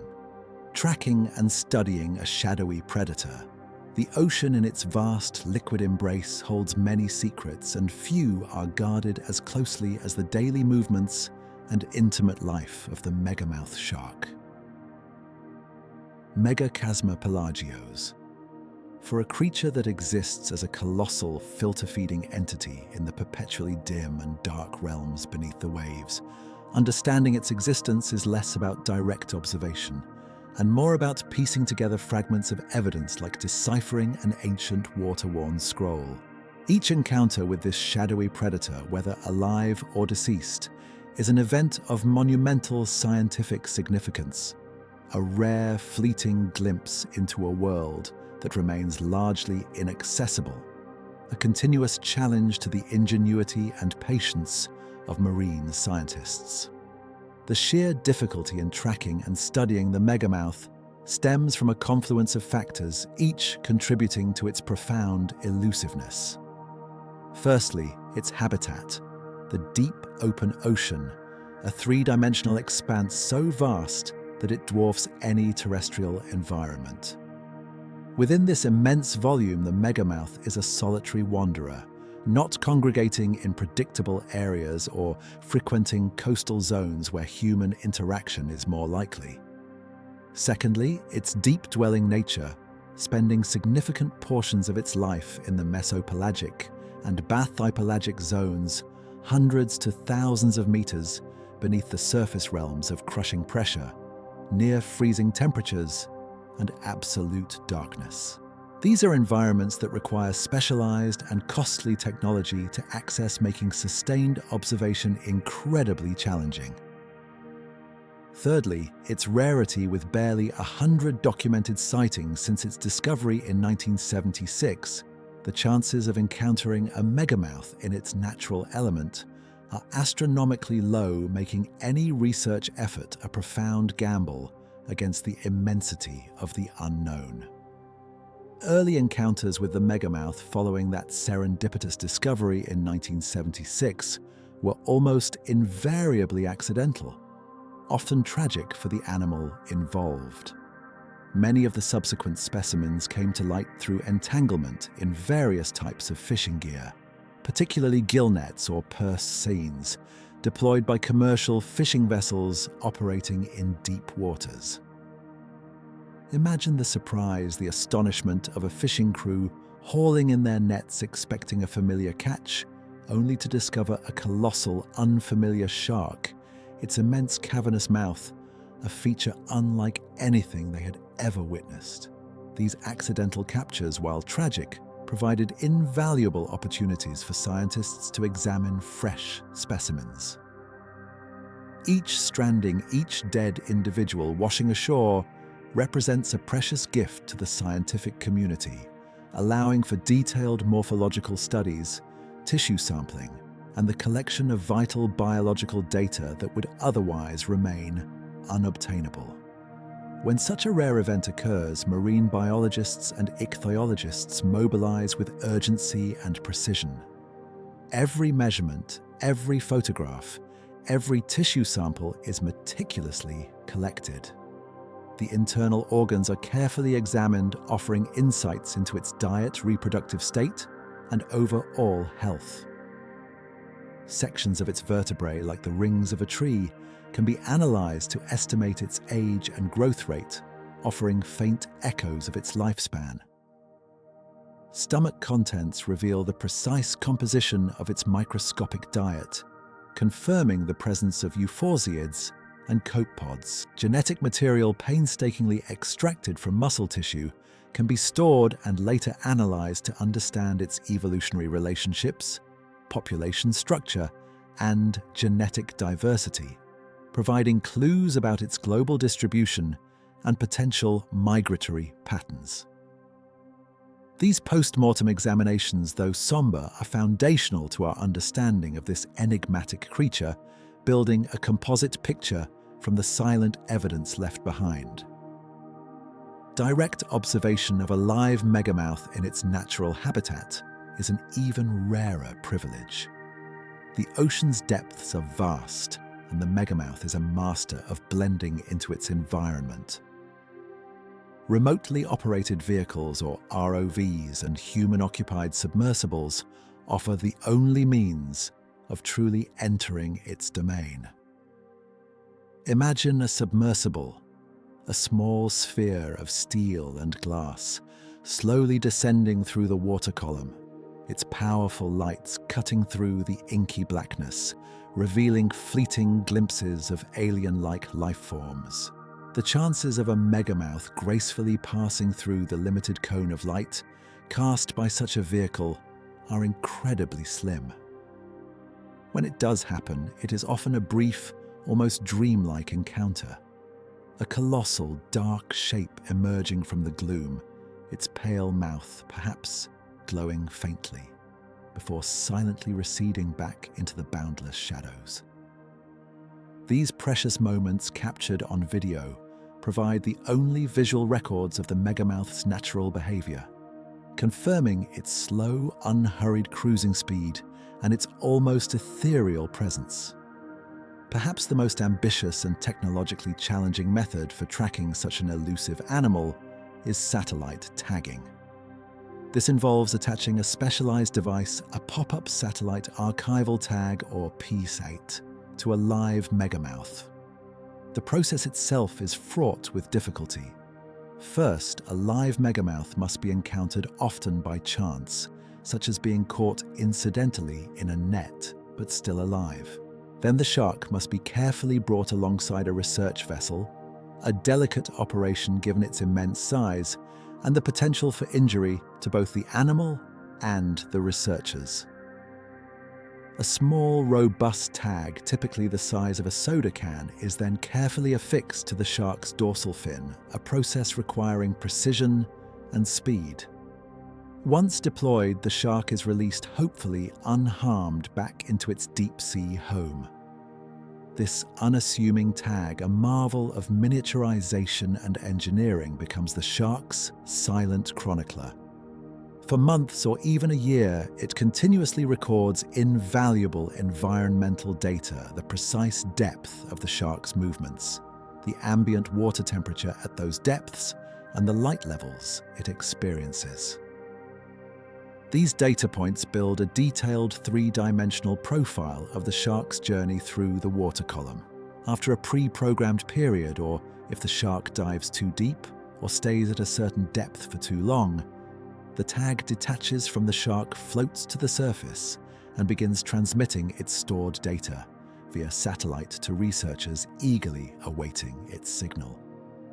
The information gleaned from these successful deployments has been instrumental in confirming the Megamouth's ideal vertical migration patterns, its preference for specific temperature ranges, and its wide-ranging movements across vast oceanic distances.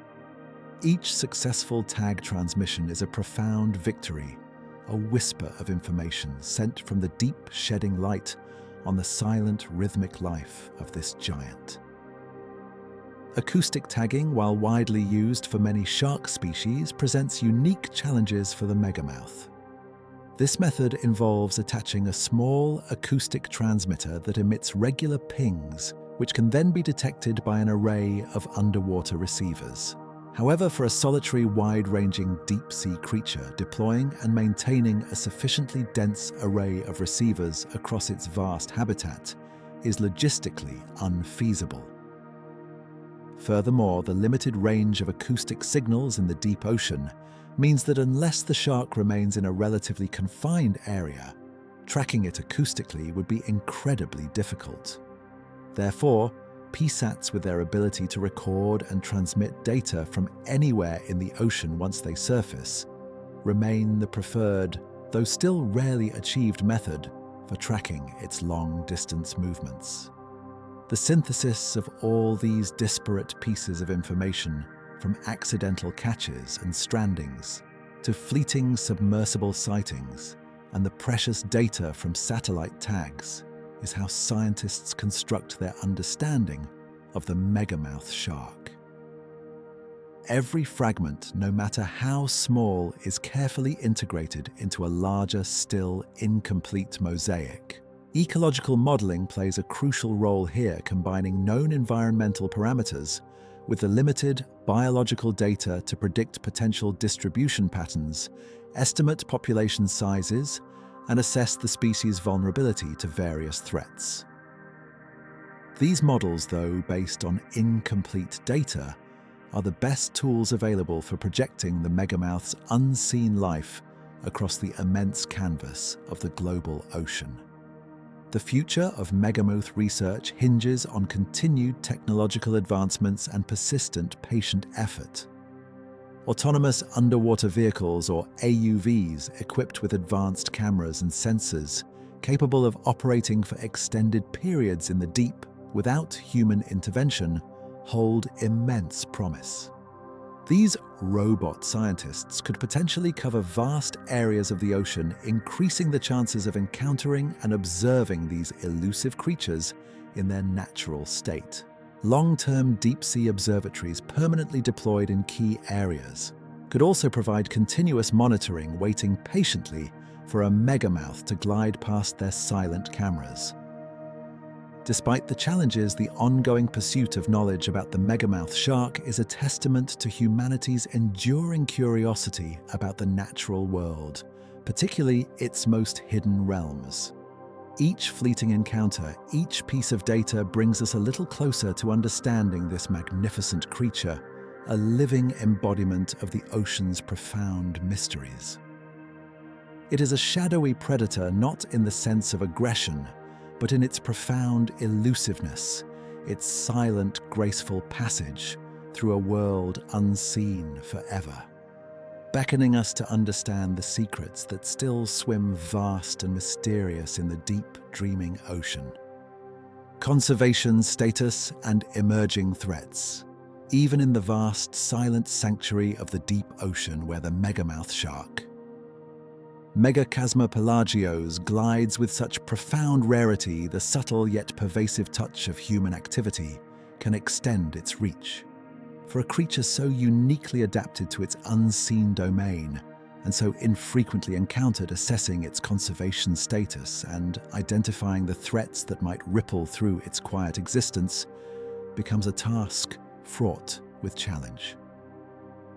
It is a delicate balance, piecing together a story of vulnerability from the faintest of whispers, understanding that even the most remote corners of our blue planet are now intertwined with the distant echoes of our presence. The official conservation status of the Megamouth Shark, as assessed by the International Union for Conservation of Nature, or IUCN, currently lists it as least concern. This classification might at first glance seem reassuring for such an extraordinarily rare animal. However, it is a designation that carries a crucial caveat. It is primarily due to a profound lack of sufficient data, rather than a confirmed abundance or robust population. The Megamouth's extreme rarity, its deep-sea habitat, and its solitary, wide-ranging nature mean that scientists simply do not possess enough information on its global population size, its reproductive rates, or its true distribution to make a more precise assessment. It is a creature so elusive that its population trends remain largely unknown, making it difficult to gauge whether its numbers are stable, declining, or even slowly increasing. This data deficiency itself highlights the precariousness of its status, a silent giant whose well-being is perpetually shrouded in the unknown. Despite this scarcity of data, certain threats, both direct and indirect, are understood to impinge upon the Megamouth's quiet life, slowly emerging from the depths of scientific observation. The most immediate and historically documented threat is incidental capture, often referred to as bycatch within commercial fisheries. Imagine the colossal form of the Megamouth slowly cruising through the mesopelagic zone, its immense mouth held wide to filter the microscopic zooplankton that sustains it. Unseen in the dimness, vast walls of monofilament mesh known as gill nets are deployed by fishing vessels, sometimes extending for many kilometers, reaching deep into the water column. These nets, designed to ensnare target species by their gills, become an invisible, deadly trap for the Megamouth. As the shark glides forward, its broad, blunt snout and wide-open mouth become entangled in the fine yet incredibly strong mesh. Its powerful yet unhurried movements, perfectly adapted for cruising, are insufficient to break free. The struggle would be slow, protracted, an exhausting dance against an unseen adversary. The delicate gill rakers designed for filtering become snagged and torn. Its fins, accustomed to guiding its massive body through open water, become hopelessly bound. The struggle continues, growing weaker with each passing moment, until eventually exhaustion takes hold and the silent giant succumbs, often due to suffocation, as the net constricts its ability to move water over its gills. When these nets are eventually hauled to the surface, the discovery of a Megamouth shark, though rare, is a stark testament to the indiscriminate nature of fishing gear. Each such capture represents a significant loss for a species whose population is likely naturally sparse and slow reproducing. Beyond gill nets, other fishing methods such as large purse seines, which encircle entire schools of fish and then draw the net closed like a purse, also pose a risk. While megamouths are not the target, they can become trapped if they are feeding near the surface or within the vicinity of the targeted schools, particularly during their nocturnal ascents when they are in shallower waters. The sheer scale of modern commercial fishing operations means that even in the vastness of the open ocean, the chances of an accidental and often fatal encounter are ever present. However, the threats to the megamouth extend beyond the direct impact of fishing gear, reaching into the more subtle, yet potentially profound realm of global environmental change. Climate change, with its far-reaching consequences, presents a complex web of potential challenges for this deep-sea inhabitant. One of the most significant concerns is the impact on its food source, the vast migrating swarms of zooplankton.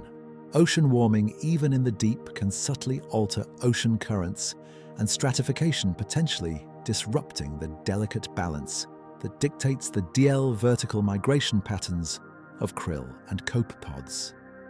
If these migrations become less predictable, or if the distribution of these vital prey species shifts, the megamouth's energy-efficient filter-feeding strategy could be severely compromised, leading to reduced feeding success, and over time a decline in health and reproductive output. Ocean acidification, a direct consequence of increased carbon dioxide absorption by the oceans, poses another insidious threat. As seawater becomes more acidic, it directly impacts organisms that build shells or skeletons from calcium carbonate, such as many species of krill and copepods. Weakened shells or increased energy expenditure to maintain them could lead to reduced survival rates for these crucial prey species, creating a ripple effect up the food web that would ultimately impact the megamouth. Imagine a world where the very building blocks of its sustenance begin to dissolve, slowly, imperceptibly, in the changing chemistry of the ocean. Furthermore, the expansion and intensification of oxygen minimum zones, or OMZs, areas where oxygen levels naturally plummet to hypoxic or even anoxic conditions, are another concern. While megamouths appear adapted to tolerate a range of oxygen levels, a significant expansion of these zones could reduce the habitable areas for both the shark and its prey, forcing them into narrower, potentially more competitive corridors. Pollution, too, silently seeps into the deep ocean. Microplastics, tiny fragments of plastic debris, are now ubiquitous even in the most remote marine environments. As a filter feeder, the megamouth is particularly vulnerable to ingesting these microscopic particles, which can mimic zooplankton in size and appearance. Ingested microplastics can accumulate in its gut, leading to blockages, reduced nutrient absorption, or even starvation. Moreover, plastics can act as vectors for persistent organic pollutants, or POPs, and heavy metals, which can then be transferred into the shark's tissues, bioaccumulating up the food chain and potentially causing long-term health issues affecting its immune system, reproductive capacity, or overall vitality. The deep, once thought pristine, is now a silent repository for humanity's discarded materials. Emerging anthropogenic noise, particularly from deep-sea exploration, seismic surveys for oil and gas, and potential future deep-sea mining operations, also represents a looming threat. The megamouth relies heavily on subtle sensory cues, chemical signals, faint electrical fields, and perhaps even low-frequency sounds in its dark, silent world. Increased noise pollution could disrupt its ability to navigate, locate prey, or even find mates, effectively deafening it to the vital whispers of its environment. Imagine its world, once a symphony of quiet cues, now intermittently assaulted by jarring, unnatural sounds, distorting its perception of its home. The challenges in conserving such a shadowy predator are immense. The fundamental lack of data makes it incredibly difficult to implement targeted conservation strategies. Without knowing population sizes, migratory routes in detail, or specific breeding grounds, effective protected areas are hard to designate. Its vast global distribution means that any conservation effort requires international cooperation, a complex tapestry of agreements and shared responsibilities across national boundaries. The sheer cost and logistical difficulty of deep-sea research further limit our ability to monitor its populations or the subtle impacts of these emerging threats. Despite these formidable obstacles, the megamouth shark in its very existence serves as a powerful symbol, a guardian of the deep, reminding us of the profound wonders that still lie hidden beneath the waves and the silent vulnerability of these unseen realms. Its conservation, therefore, is not just about protecting a single species. It is about preserving the health and integrity of the entire deep-sea ecosystem, a vital yet fragile component of our planet's life support system. Efforts to safeguard the megamouth, therefore, must focus on a multi-pronged approach. Improved fisheries management, particularly in areas where megamouths are occasionally caught, must include measures to reduce bycatch, such as implementing bycatch reduction devices or spatial and temporal closures of specific fishing grounds, or encouraging the use of observers on deep-sea fishing vessels to document and release incidental catches and to collect biological data is crucial. Continued sustained investment in deep-sea research, utilizing advanced technologies like satellite tagging and autonomous underwater vehicles, is paramount to fill the critical data gaps. International agreements that promote responsible ocean stewardship addressing global issues like climate change, ocean acidification, and plastic pollution are essential for the long-term health of the entire marine environment, including the megamouth's deep-sea domain. The megamouth shark, gliding silently through its deep, dreaming ocean, is a living testament to the mysteries that still abound and a quiet call to our collective conscience. Its continued existence depends not just on its own resilience, but on our willingness to become true guardians of the deep. Listening to the faint echoes of life from beyond, the light understanding that the health of its unseen world is inextricably linked to the well-being of our own. It is a whisper from the profound depths urging us to protect the quiet beauty of the unknown, to safeguard the silent wonders that still swim in the vast blue heart of our planet. Enduring mysteries of the megamouth shark.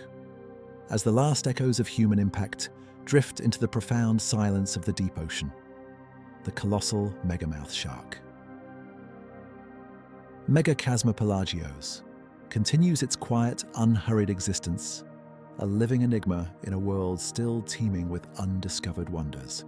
For all the scientific ingenuity brought to bear upon its study, from meticulous post-mortem examinations to the fleeting glimpses captured by submersibles and the precious data transmitted by satellite tags, this magnificent creature remains in essence a profound mystery, a shadowy figure gliding through the boundless unknown.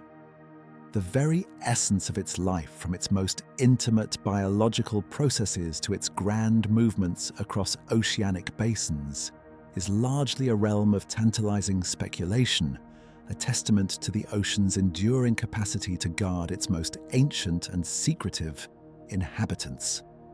One of the most fundamental questions that continues to elude scientists is the precise global population size and distribution of the megamouth shark. We know it is rare, perhaps one of the rarest large marine vertebrates, with documented sightings numbering barely 100 since its discovery in 1976. We know its range is circumglobal, spanning the Pacific, Atlantic, and Indian Oceans, indicating a truly pelagic oceanic existence. Yet is this extreme rarity a reflection of a naturally sparse population spread thinly across immense volumes of water? Or is it merely a symptom of its profound elusiveness, its ability to remain hidden from human perception? Are there specific, as yet undiscovered hotspots where megamouths congregate, perhaps for feeding or reproduction? Or are they truly solitary wanderers, encountering others only by chance in the vastness. Without robust population estimates, it remains incredibly challenging to assess its true conservation status, to understand if its numbers are stable, declining, or even slowly recovering, leaving its future shrouded in uncertainty. Even more intimately mysterious are the details of its reproductive cycle. While scientists hypothesize that the megamouth is ovoviviparous, retaining its eggs internally and giving birth to live young, the intricate specifics remain entirely unknown. What is the gestation period for this deep-sea giant? Does it span months or perhaps even years in the cold, slow-paced environment of the deep? What is the average litter size? Does the female produce a few large, well-developed pups, or a greater number of smaller, more vulnerable offspring? Where are its nursery grounds, if any? Do young megamouths inhabit different depths or regions than the adults seeking different food sources or greater protection?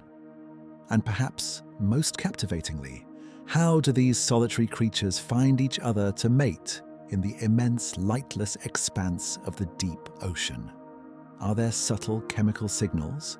Pheromones carried on the currents that guide them across vast distances?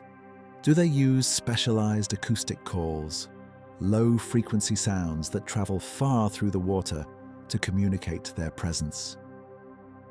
Or could the hypothesized bioluminescent glow of its mouth play a role in a silent, luminous courtship display, a beacon in the darkness for a potential mate? These are questions that speak to the very continuation of the species, yet their answers remain locked away in the unseen depths.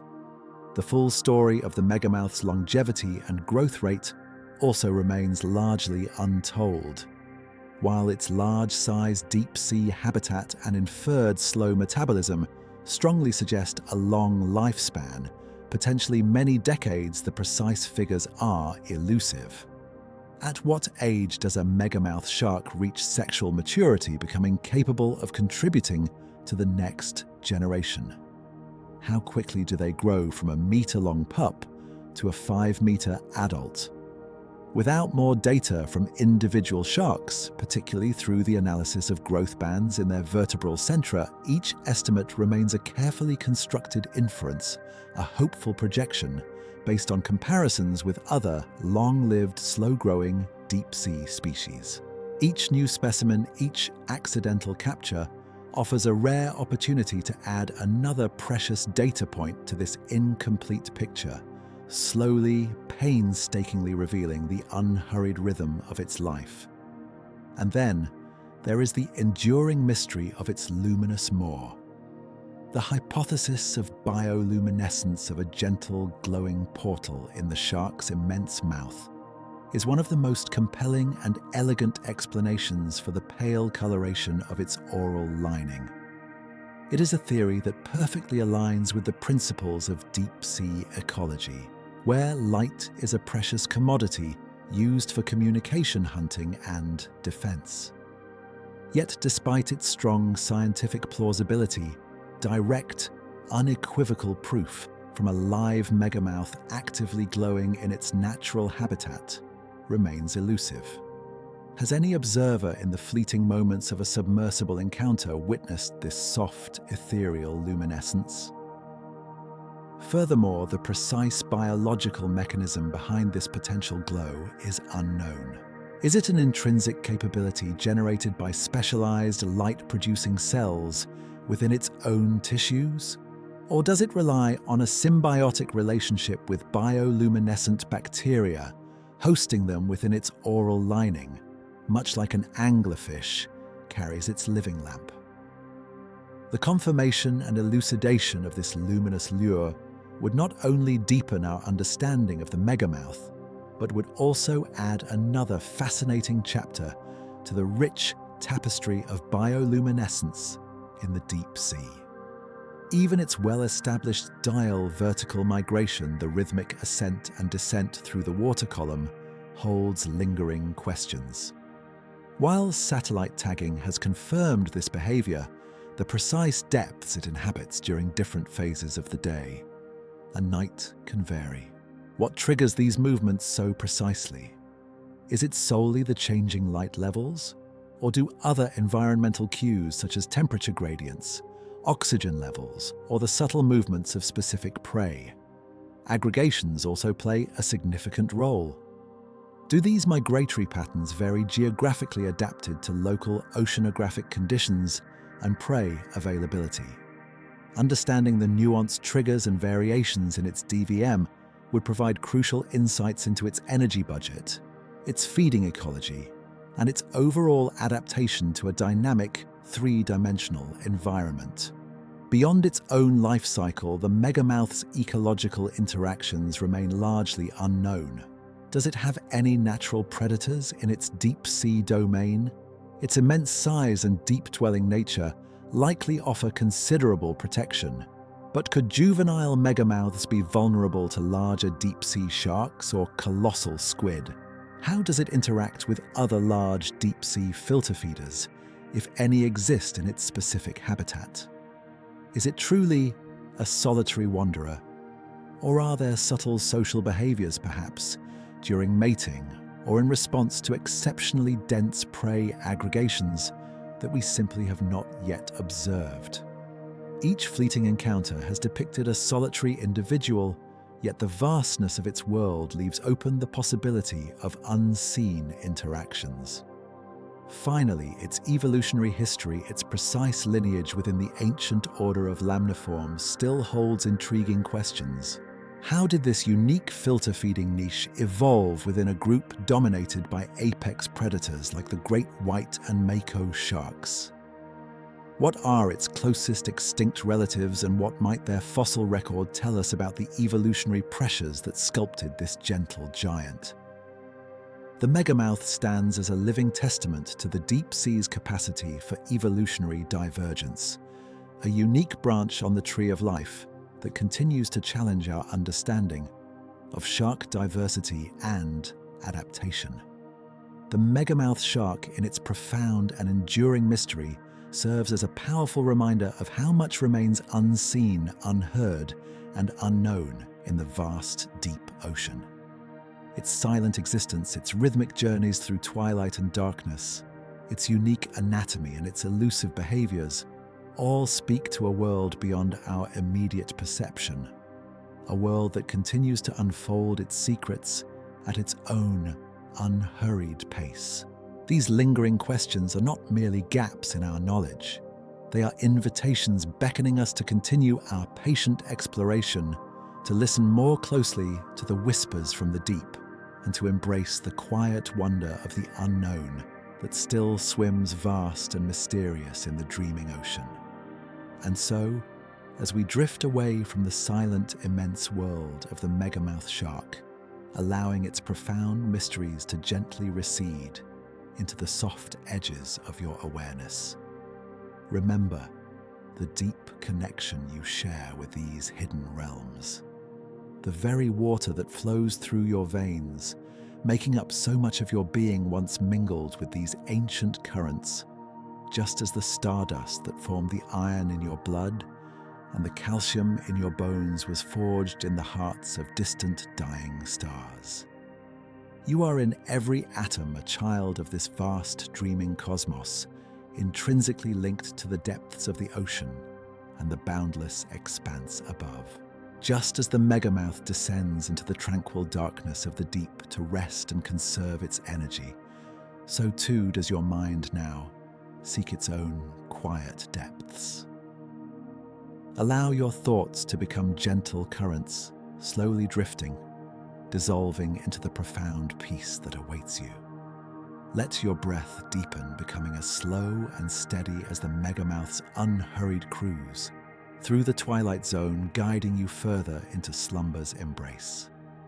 May your sleep be as vast and undisturbed as the deep ocean, and your dreams as serene and luminous as the megamouth's silent journey through the unseen depths. Let the gentle darkness of the deep cradle you now. Sleep well, and see you again. Good night.